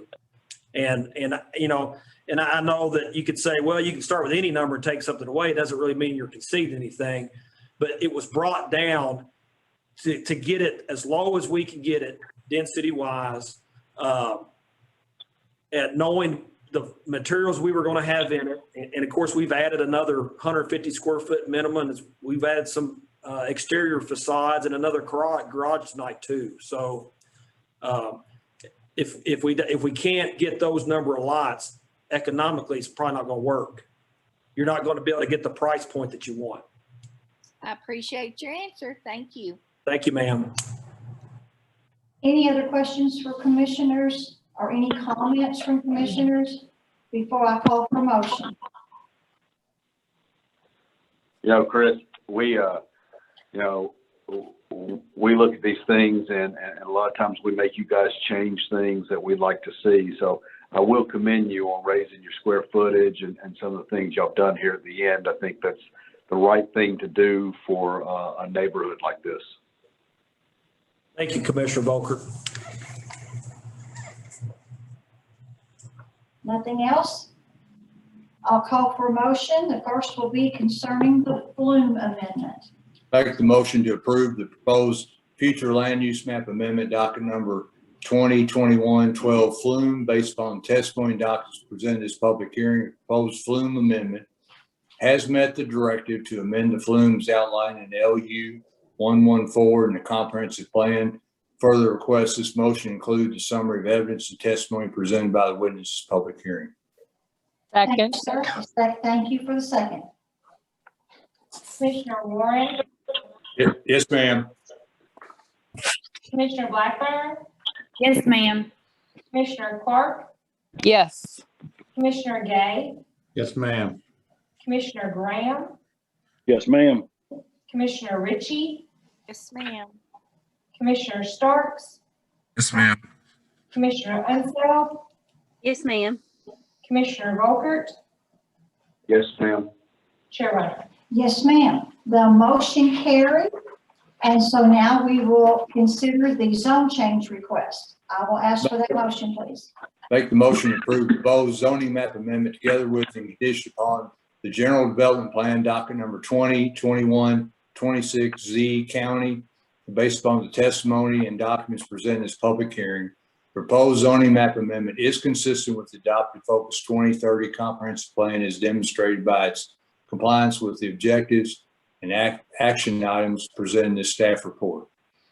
Therefore, the proposed zoning map amendment is in agreement with the adopted comprehensive plan.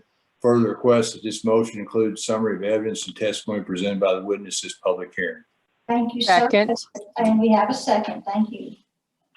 Commissioner Warren, Yes, ma'am. Commissioner Blackburn, Yes, ma'am. Commissioner Clark, Yes. Commissioner Gay, Yes, ma'am. Commissioner Graham, Yes, ma'am. Commissioner Ritchie, No, ma'am. Commissioner Starks, Yes. Commissioner Unseld, Ma'am. Commissioner Volkert, Yes, ma'am. Chair Runner. Yes, ma'am. The motion carried with opposition. Our recommendation will be for approval. Thank you Thank you all. all. Thank you all. As I noted earlier, items 4 and 5, the Brian Gross applications on Stanley Rice Road have been postponed and will be re-advertised. So that brings us down to item 6.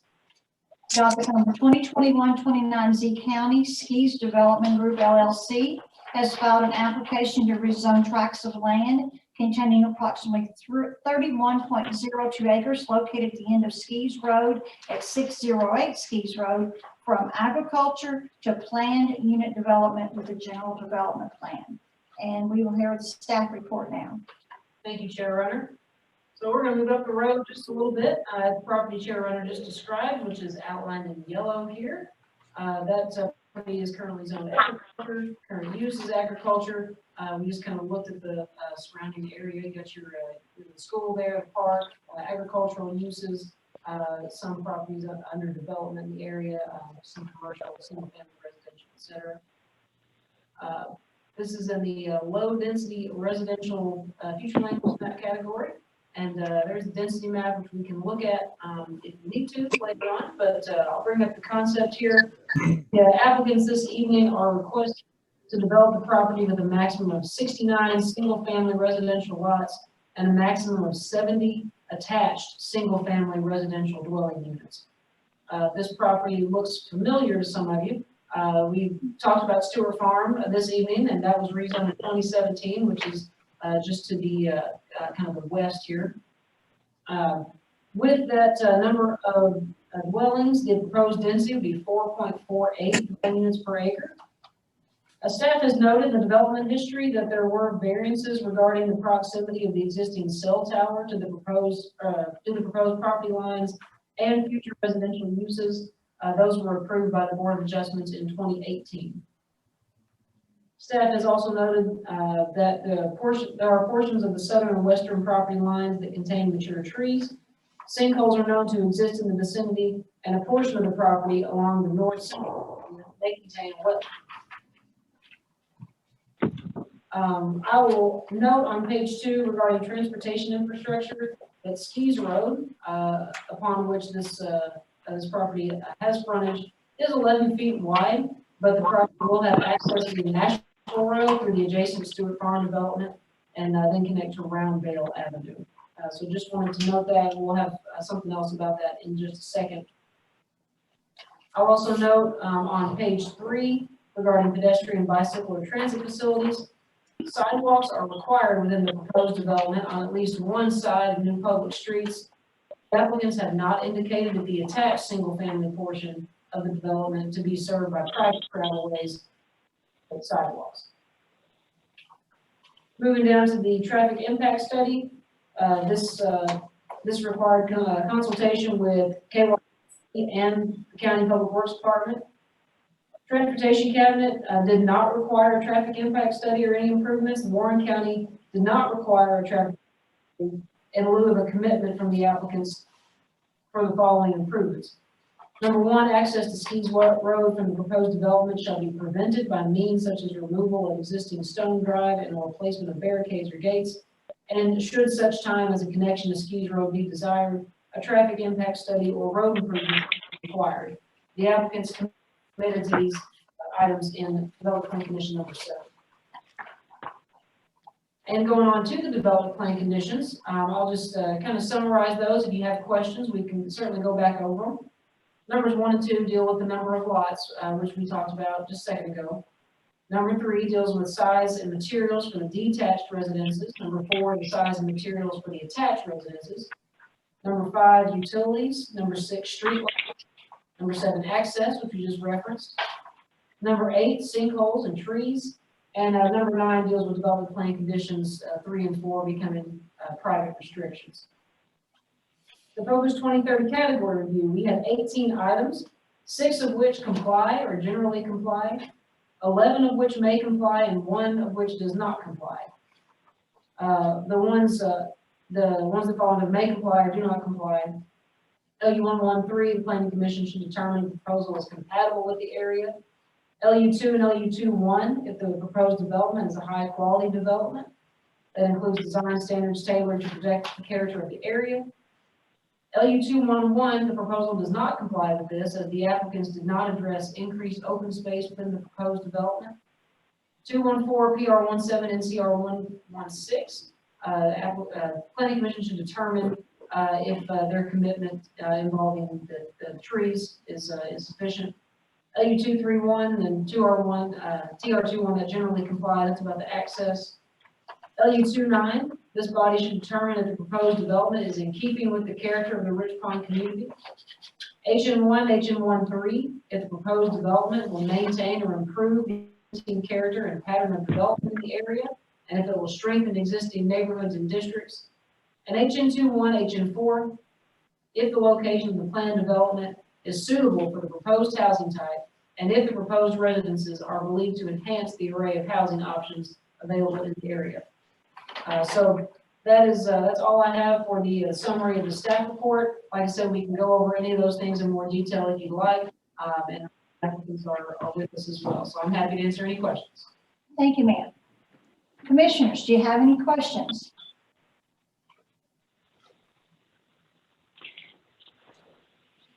No questions before we hear from the applicant?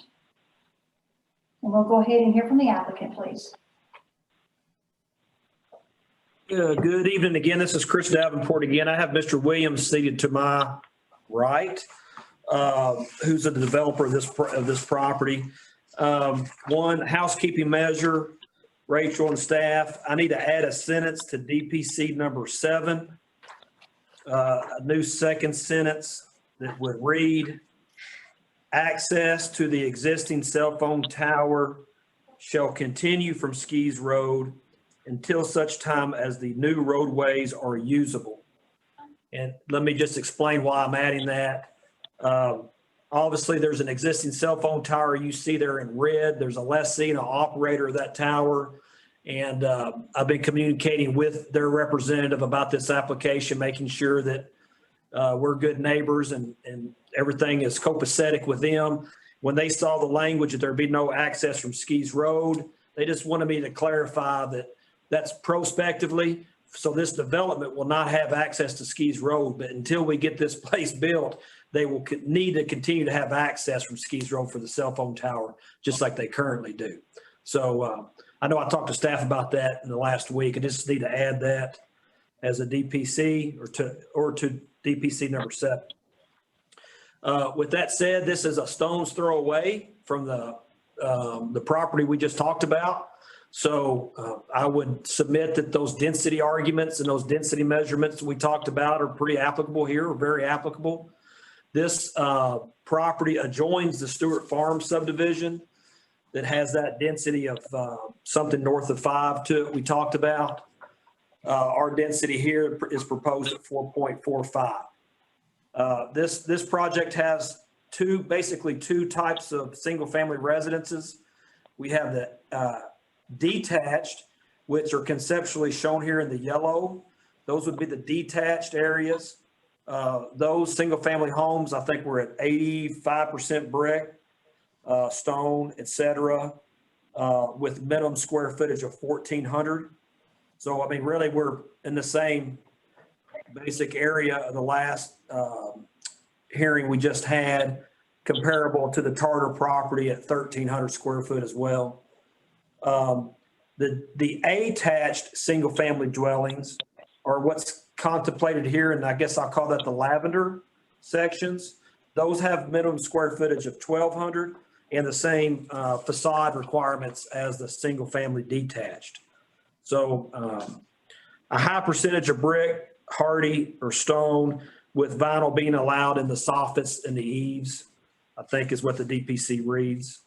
So I don't really have too much to add to this one. If you have any questions, I'm happy to answer those if I can, or have Mr. Williams answer them. But I know one of the concerns for the neighbors in the area was access from Skees Road. When we talked to the transportation folks, they were fine with this provision that eliminated that. The only thing in addition to that is, as number 7 reads, they did want that if a connection was ever sought, that a traffic study or additional improvements may be required. But again, that would be at the pleasure of the transportation folks, not us. So with that, I'm happy to answer any questions. Thank you, sir. Commissioner, do you have any questions for Mr. Davenport? Chris, I like the fact there's no vinyl. 10-4. Is there any reason why they decided not to do all single family detached? Why they wanted to do that? Is it that just makes it so many more people back there? Well, Commissioner Clark, it's to make use of the land that we have there, and frankly, to offer different options, to have some variability in the housing types. There's a section or ordinance that encourages that. And so that was the reason for it. So when you say an attached, that's just like a townhouse, or not a townhouse, but a duplex, where they just have the wall as the property line. It does have that characteristic. It's not a duplex because of the fact it's a single family residence, not in a multifamily zoning. It's a 0 lot line, correct? Yeah, and I would say that the goal here is that all of that in the lavender all of the yards. Hey, Luke, Luke Velma needs to swear you in. I'm sorry. Yeah, your name and address, please, sir. Luke Williams, 1550 Weston, and I do swear to tell the truth. Thank you, sir. You're welcome. So the lavender area would be for, one of the other benefits to this is all of that will be maintained at one time, all of the exterior yard landscaping. So there's a certain population who's wanting a place to live that wants a yard but doesn't want to take care of it. So That's one of the things that we were trying to offer here. Hey, Luke, let me ask you this, and we've talked about this at these meetings before. Would you be willing to make all of those zero lot line look uniformed? Absolutely. I think that would, I really think, I understand you can't make houses look uniform, but I think if we could make those zero lot line units look uniformed, I think it would really have a clean look to it. And to clean that up, Mr. Volker, we would definitely be willing to say like 1 or 2 color palettes, you know, all the same color roof, you know, whatever we need to do to further pinpoint down what uniform is, we would be glad to do that. Tim, what's your thoughts?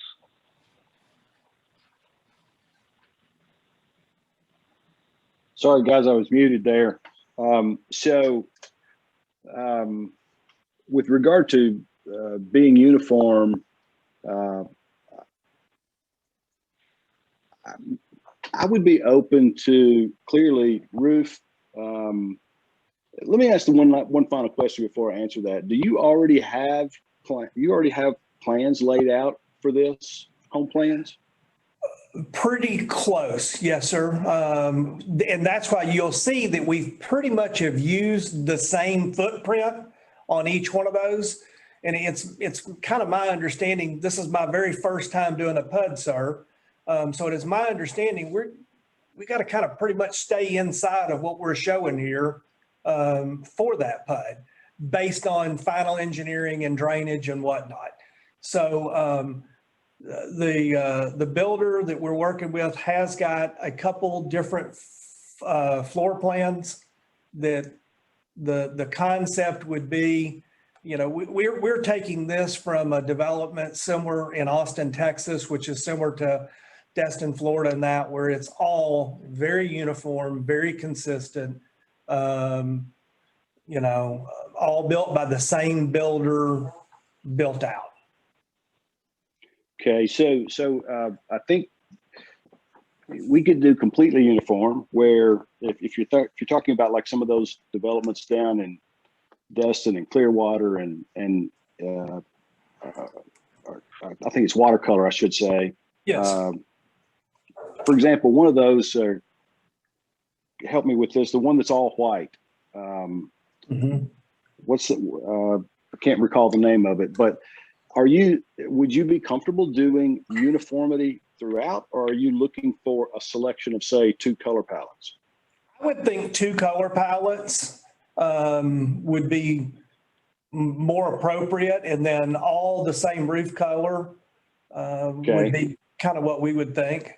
So you would put together 2 palettes. Your customer would select from one of those 2, or you would dictate the left and the right, whatever you wanted to do, but then we would have uniformity throughout. Is that what you're proposing? Yes, sir. Absolutely. Yes, sir. Okay. I think I would like that. So I think the DPC that I'm hearing would probably be, we would go in DPC 4 and add that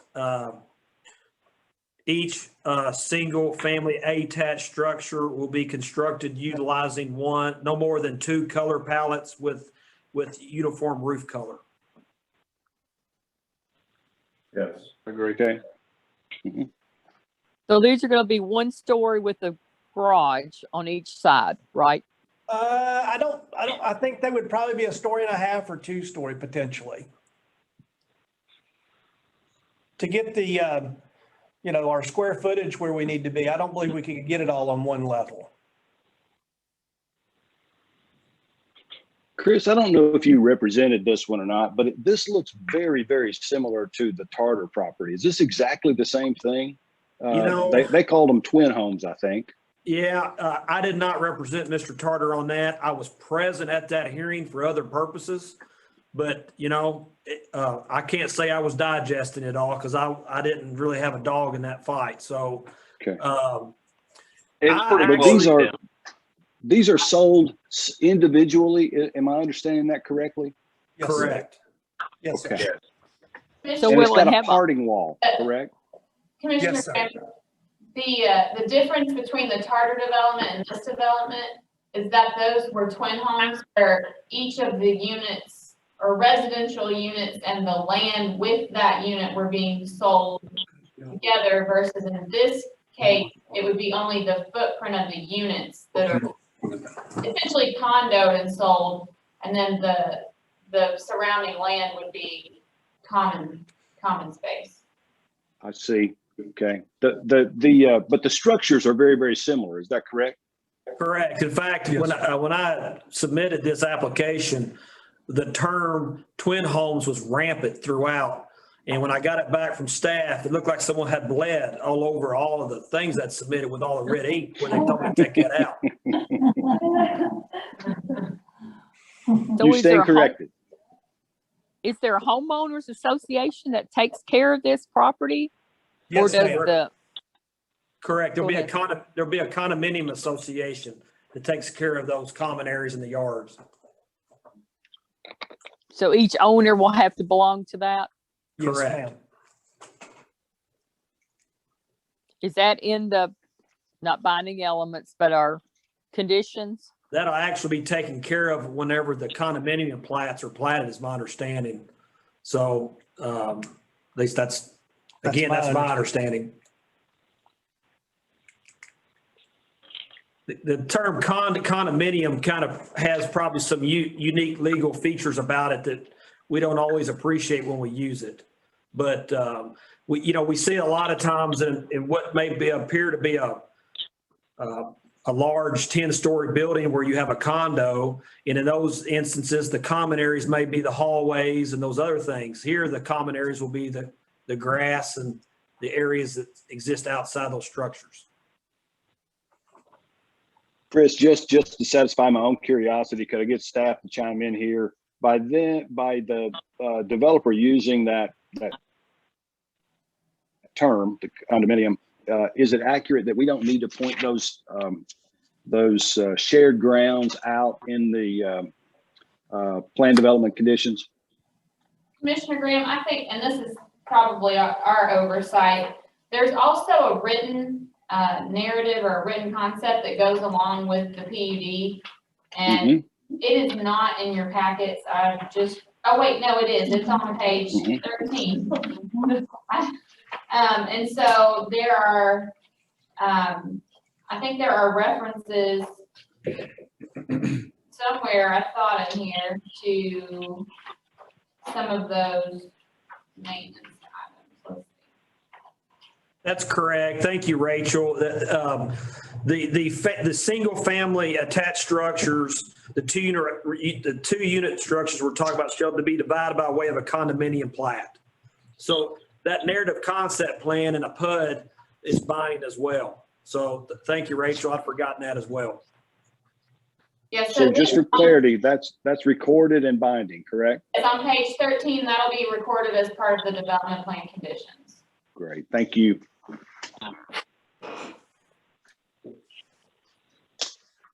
I would like to say that I like this concept plan because it does offer a variety. So I commend you all for the development plan. Thank you. I agree, Debbie.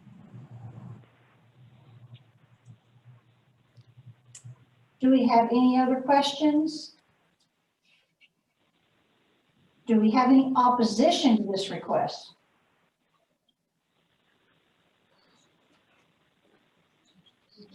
I just have a question or two I want to clarify. Yes, ma'am. If you would state your name and address, please. All right, this is Belle Rush, 180 Skees Road, and I promise to tell the truth. Yes, ma'am. You can go ahead and ask your question. All right, so those twin houses are going to be sold, is that what I'm understanding, and not rented? Correct. Chris, yeah, they could be rented. Well, they could be rented. That's correct. But the intention is they're going to be platted on a condominium plat so they could be sold. I mean, technically, you could rent the single family detached homes too. Right. I mean, there's no restriction against renting them, but those will be platted for sale. And that was the whole reason we went this way, so that we could have that option our focus is to sell those. All right, and what materials will they be made from?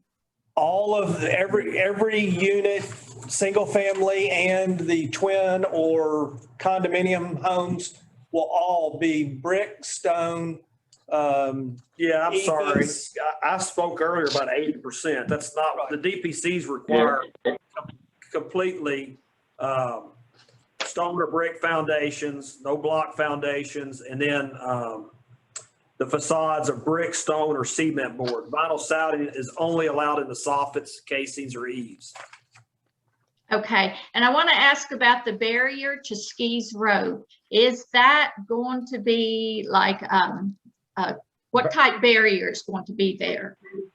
Well, ma'am, as soon as the road is constructed and connecting to Stewart Farms, there will no longer be a Skees Road. So that gravel road will go away and will be completely gone.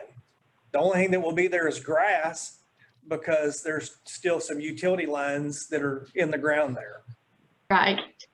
But what's going to keep people from driving across that grass just to take the shortcut out through Skees Road? Well, I would be glad to put some. Well, the DPC says a placement of a barricade or gate, Ms. Rush. Okay. Yes. It said maybe, but will there be a barricade or a gate? DPC requires. Yes, ma'am, we will. Yeah. Okay, good. Yeah, because that road cannot handle more traffic. Yes, ma'am. Okay, what about trees? I know you said you're going to leave the trees, but are you going to add trees in this development? Yes. I would anticipate there'll be plenty of trees planted. Yes, ma'am. I mean. Well, and I can tell you that, there is an existing tree road that will be maintained that's between the farm of Stewart and Skees. And I believe there's an existing tree road that we'll maintain. Let me just. On all sides. Miss Rush, the DPC that was committed to by the developer, and this was one of the comments by the staff, is in number 8, and they will take all reasonable efforts to maintain mature and healthy trees that are not located in building envelopes or areas of traffic or utility placement. That's just a fancy way of saying, unless it's in the middle of a lot where a building's going to go, or where the street's going to go, or where the utility have right of way, those healthy mature trees will be maintained, will not be taken down. Okay, but I was wondering if they're going to add more trees within the development. I think that'd be up to the owners of the properties. Okay, that's true. All right, and in the site characteristics, it mentions that there is a wetland on that property and sinkholes. So likewise in DPC number 8, the developer is obligated to mitigate any sinkholes or engineer those as part of their groundwater retention plans. Okay. I was about to say something. All right. Thank you. Yes, ma'am. Yes, I'm Ronnie Rush. I'm Dale's husband, and I would like to say something also. Yes. Your address? I live at 180 Skees Road, and I swear to tell the truth. There you go, sir. Thank you so much. Okay, on the north side, I'm an adjoining property owner, which is considered prime farmland. And I think Carl Cheney asked a good question on his water problem. And I noticed on the north side there is where they put in that proposed drainage area. Are y'all going to guarantee me that I won't all of a sudden start seeing water coming over on my side of the property once that drainage area is in, and we have a big 3-inch rain like we just had a couple of days ago or something other? Because well, I know sometimes when you get to moving dirt around, it changes the way the water flows, and it is going to go downhill, which some of that farm is up a little higher than my farm. So, I'm concerned about that. Well, Mr. Rush, I'll tell you, this is Mr. Davenport. I'm the lawyer, so I'm not going to guarantee it. My client's a developer. He pays people to engineer it, so he's not going to guarantee it. But he's going to make sure his engineer guarantees it to him whenever he designs his groundwater plan. And I know that answer sounds like someone else will have to do that, and that's what that answer is. It will be the engineers. Well, my concern is I don't have water on it now, and 5 years from now, I start seeing big ponds of water out there, then I think I just want to make it on record that, I do not have standing water on it now. Yes, sir. I understand. Do we have anyone else online who is in opposition or has a comment? Yes, ma'am. If you'd state your name and address, please. Pamela Logan, 464 Skees Road. And you swear to tell the truth? Yes, ma'am. Thank you. You can go ahead and make your statement or ask your question. Okay, I just bought this property in December, and basically to get away from the city and the subdivisions, and we're the last house on this road. I was just wondering, is there going to be some kind of what's going to separate my property from this subdivision? Like, will there be like a tree line or? So what I would say about that, ma'am, is given the development plan condition we just discussed, and I don't know exactly where your property sits, to be frank. But if there are mature trees and healthy trees along that property line, yes, then those would be maintained, given the language of that DPC. Other than that, there wouldn't be anything separating you from those single family properties that is not currently separating you from those properties. Okay. Also in the flooding, that's been talked about, with this and with the previous, proposals for, zoning changes, there's a lot of flooding. Like, I didn't realize how much, and actually on Skees Road, probably within 50 feet of the end of like where it changes to gravel, there's actually a concrete, it's an old well. And actually on across the road where, Matthew and Phyllis Skees reside, it looks like a lake out there anytime it rains more than just a little bit. So I was just wondering about the how that was going to be taken care of, as far as we don't need additional flooding. You know what I mean? Well, man, they had, when the engineers designed this, they can't do anything about what's already existing on Skees Road, but the property that's on the map right now, they have to maintain and obtain the water that's on that property and keep it within those boundaries. So we can't do anything about what's on Skees Road right now, but this development plan will take care of. There will be no more drainage on any of the other properties. Okay, so no additional drainage, in other words. No, ma'am. Correct. They have to collect their own water and take care of it. Okay. And as far as the barrier at the end of Skees Road, how long do you think it'll be before that's put up? And plus, I think it's pretty to say the Skees Road is 11 feet wide, and every house on here, the last little bit, has small children.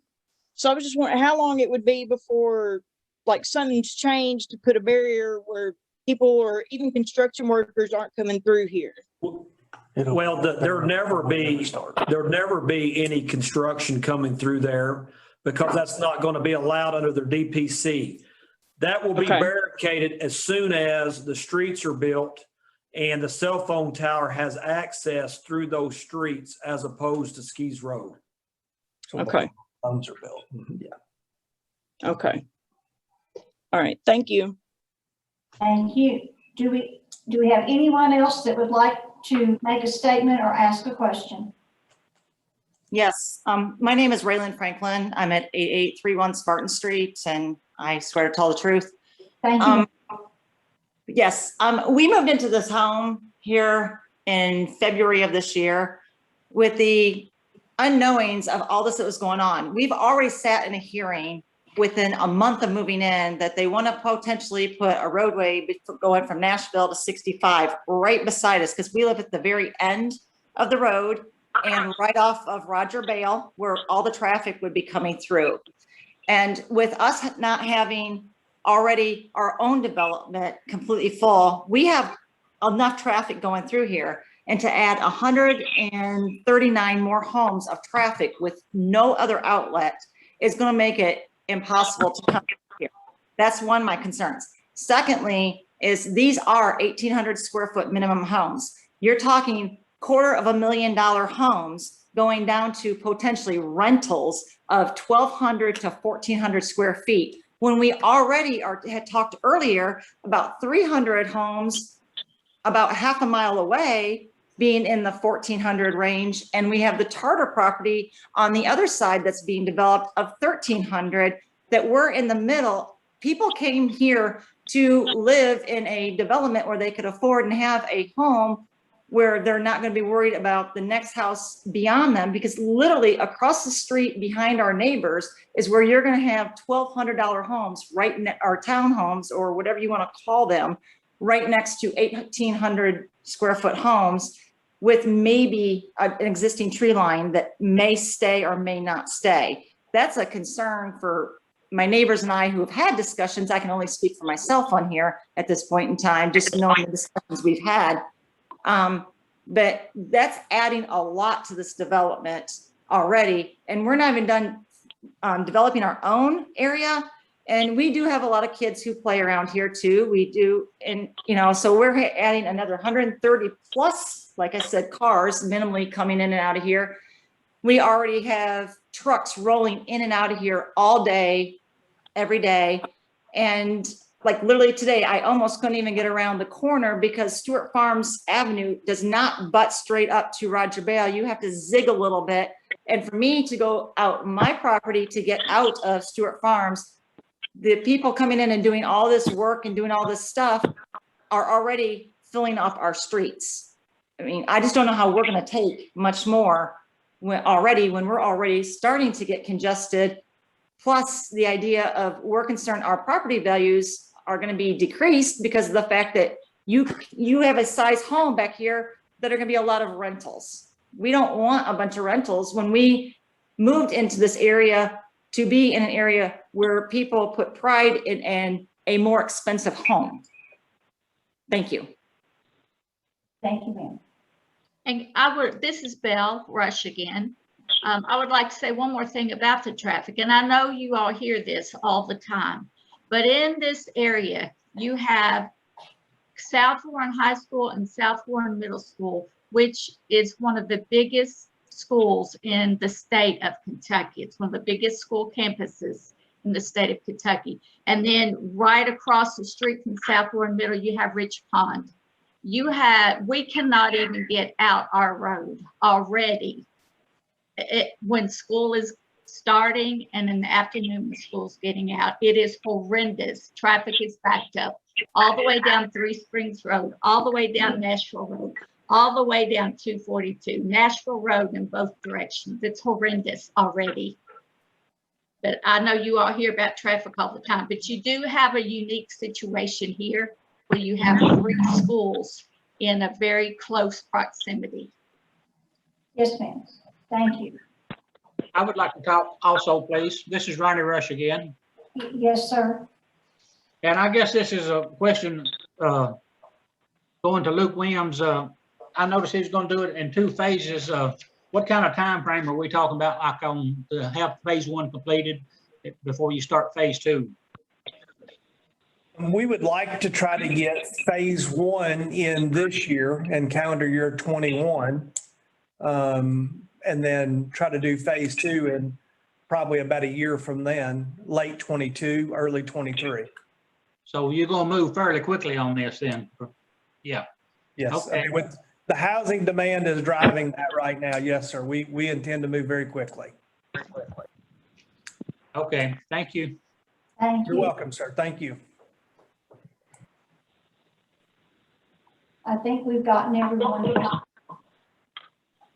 I'm sorry. Did someone speak? I think we've heard from everyone now. Commissioners, do you all have anything that you'd like to add? I would just like Mr. Davenport, in this narrative, I've read through this and I don't see anything about the maintenance of the lavender part. Could you make sure that that gets put into that narrative that's attached to this? Well, I don't know, Rachel, if a revision to the narrative, I don't think I've ever done that to a PUD, but I guess what I would say about that is that's when it refers to the condominium plat, that's what the condominium plat shows. Right, that's correct. Just the requirement for the condominium plat would then trigger the agreement for the maintenance of all of the common areas, just under the condominium agreement. So by default, it would be required. So it will be a restriction on that plat? Well, when the condominium plat is filed, there are several other items that are addressed at that time, including maintenance for the entire development. It's just a requirement when you do a condominium plat that those items be addressed.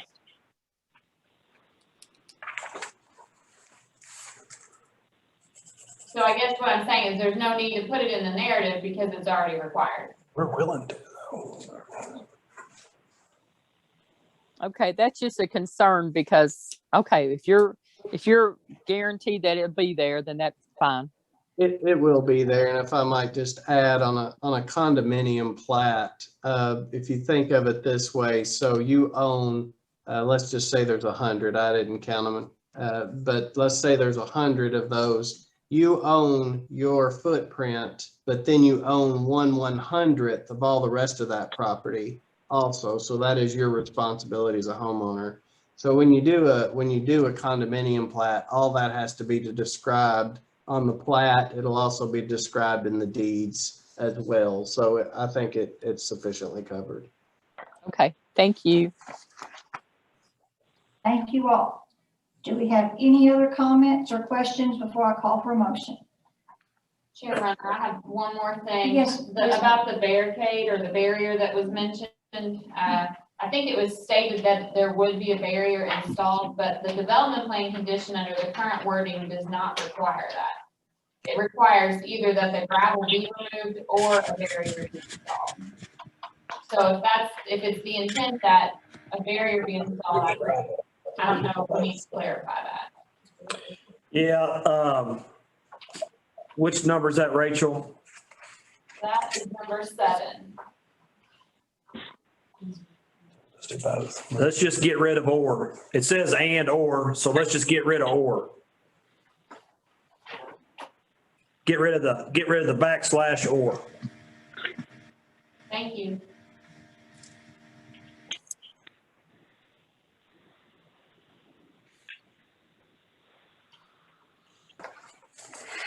Anyone have anything else to comment?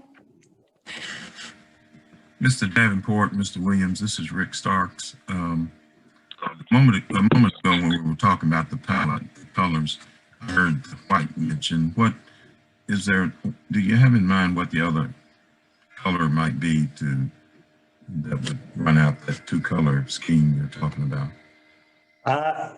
We really don't, Commissioner Starks. I would encourage Mr. Williams, when he develops this, probably to shy away from any he probably should not go out on a limb too far when he picks those colors. But I better let a designer do it instead of me. Okay. But you're pretty sure it won't be something bright or cobalt or? No. He'll have difficult finding condominium owners if he does that, I think. Okay. That was my concern. Yes, sir. I would say if they use my vision, sir, it would be that kind of that farmhouse with kind of a white and gray. Okay. Would be what I would say, but something aesthetically pleasing, correct? Yes, sir. Okay. Thank you. And I may make him use a designer now that you say that. I'm kind of married to one, so I'll let her decide. Okay, nothing else, then I'll ask for a motion. I make a motion to approve the proposed zoning map amendment together with and conditioned upon a general development plan, docket number 2021-29 Z County, based upon the testimony and documents presented in this public hearing. Proposed zoning map amendment is consistent with the adopted Focus 2030 comprehensive plan. It's demonstrated by its compliance with objectives and action items presented in the staff report. Therefore, the proposed zoning map amendment is in agreement with the adopted comprehensive plan. Further, request this motion include a summary of evidence and testimony presented by the witnesses at this public hearing. Thank you. Second. Second, we have that. Thank you. Commissioner Gay, Yes, ma'am. Commissioner Graham, Yes, ma'am. Commissioner Ritchie, Yes, ma'am. Commissioner Starks, Yes, ma'am. Commissioner Unseld, Yes, ma'am. Commissioner Booker, Yes, ma'am. Commissioner Warren, Yes, ma'am. Commissioner Blackburn, Yes, ma'am. Commissioner Clark, Yes. Chair Runner. Yes, ma'am. The motion carried, so our recommendation will be for approval. And our last item tonight for public hearing is docket number 2021-30 Z County. Luke and Kim Williams and Carter Crossings LLC have filed an application to rezone portion of tracts of land containing approximately 112.85 acres located at the rear portion of Carter's Crossing that fronts Cumberland Trace Rd, also known as a portion of 0 Annapolis Lane and 0 Denver Lane, from agriculture RS1A with a general development plan and floodplain to agriculture and floodplain. And we'll hear the staff report, please. Thank you, Runner. I guess one thing worth mentioning on this particular application is that we had a request to remove the RE portion of the request after we had finalized all the materials that were mailed out to you all. And so a large portion of the staff report will no longer be applicable to the request. So I'm going to simplify everything here as best as I can. And so basically the request before you, I'm going to move to the exhibit here. So you'll see that virtually almost all of what's now being considered would be what's shown as the floodplain underneath is currently zoned RS1A. We received an updated exhibit that should better, oh, it's not on here. Oh, right. One moment, we didn't put the roof. Sorry, 1 second. That's okay. That was a late change, so.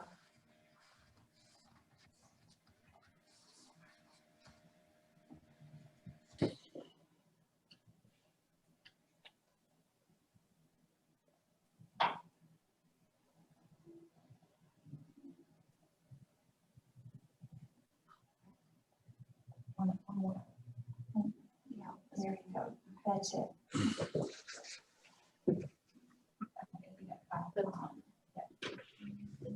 So Rachel, while you're doing that, is it fair to say we're just making all this all ag? Yes, sir. Okay, here's the revised exhibit. Sorry about that. So the darker black line here would represent the boundary of what we're considering this evening. So Can you zoom in on that, please? yeah, give me just a second here. Okay, I think that's about as far as I can get it. And so it's only what's again inside this darker black boundary. That's kind of in this general area. So it's a request for 92.33 acres to rezone from RS1A to agriculture. The majority, the overwhelming majority, which is what is shown with this hatched area here, is also located in the floodplain. And so we didn't require the submission of development plan conditions for the ag request, given the fact that almost the entire area is in the floodplain, which means there's very limited things that you could do within that area as far as, I guess, for example, if we had a development plan condition for materials, well, that wouldn't really matter because you can't build structures in the floodplain anyway. So we did not require development plan conditions for the ag portion. So really, the only thing that's applicable at this point then would be the Focus 2030 category review. And I went through and looked at what we had included initially. And so I think after we weed out everything that would have only applied to the RE portion of the request, we're left with 3 comprehensive plan items.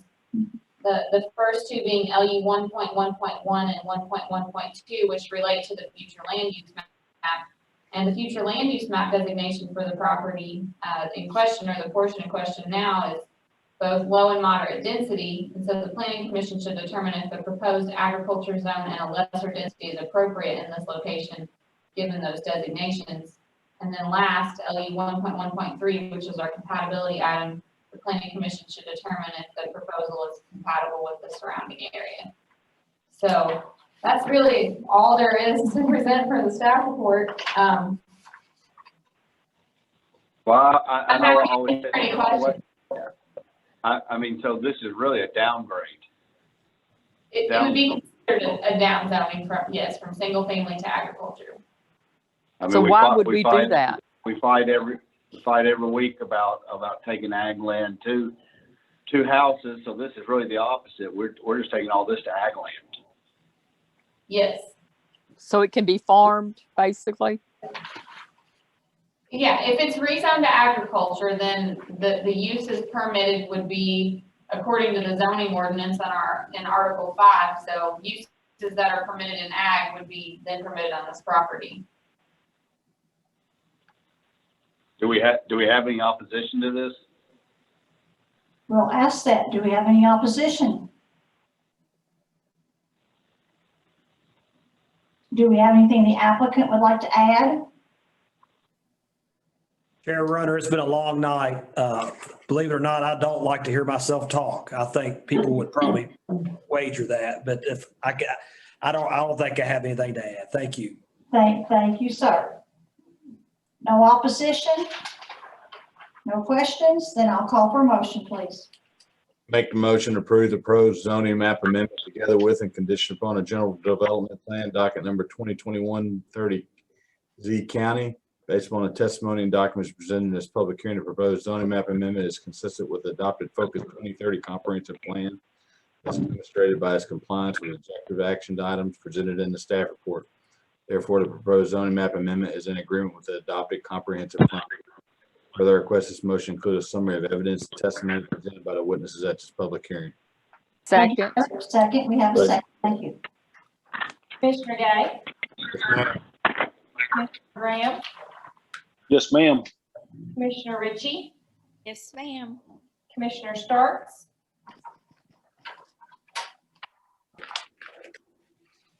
I believe we might have lost Commissioner Starks. Commissioner Unseld? Yes, ma'am. Commissioner Volkert? Yes, ma'am. Commissioner Warren? Yes, ma'am. Commissioner Blackburn? Yes, ma'am. Commissioner Clark? Yes. Chair Runner? Yes, ma'am. The motion carried, so our recommendation will be for approval. That concludes the public hearing discussion items. Mr. Peterson.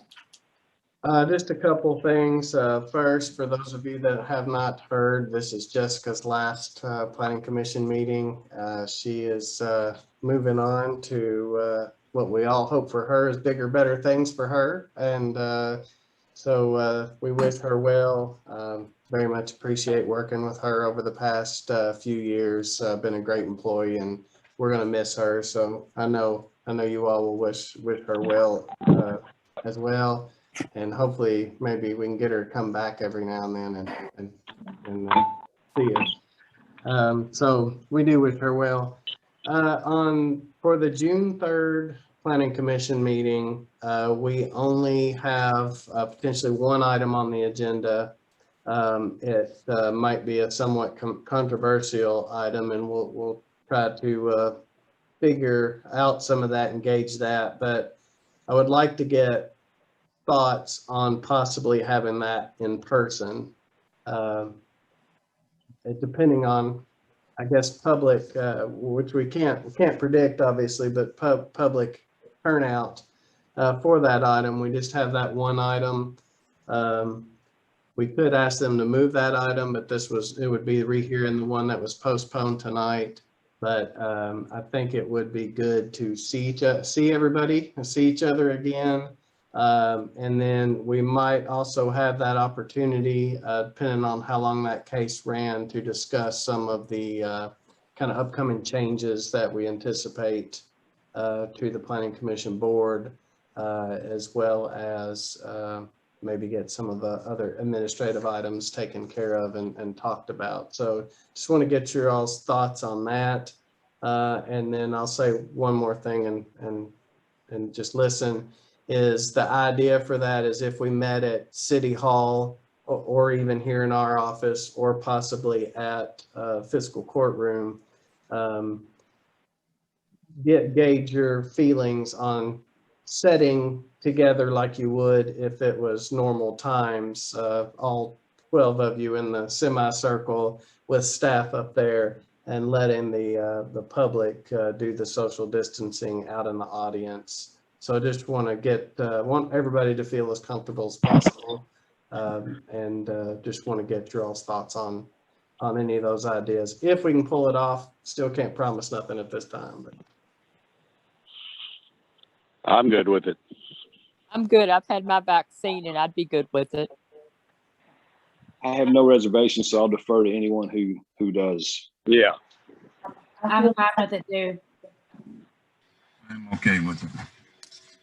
okay, that sounds good. Well, we'll try and pull that off, and see if we can't get that done. I think it'll just be obviously be great to see everybody in person. I think some of us haven't ever even met each other. It's just kind of weird as we transition back here. So kind of exciting to do that. So we'll work towards that.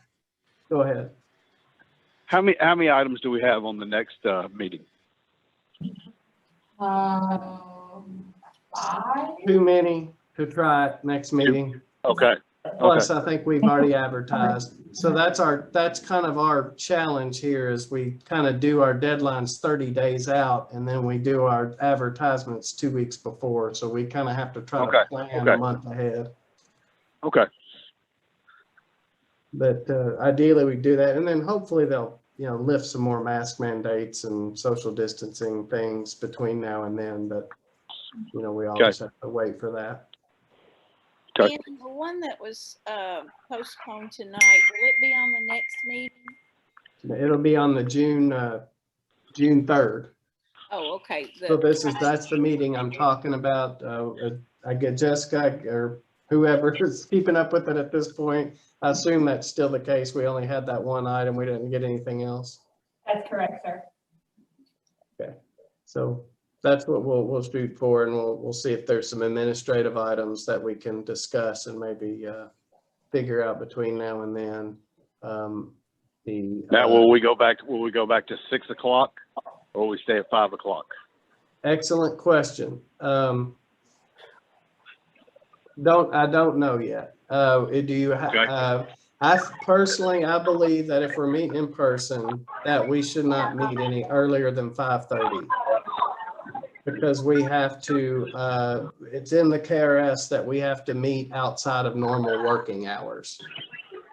And so 5:30 gives people time to get off work at 5 o'clock and travel to wherever we hold that meeting, and get settled in for the hearing. My only thought is that the earlier we can ever meet, the better, just with some of these things and how long some of these things take.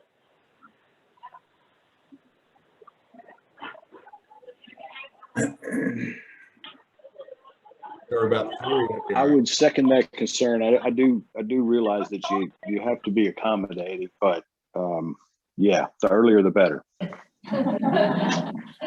Okay, we'll think about that. If there's, we'll think about that. We'll try to do that, and see what we can come up with.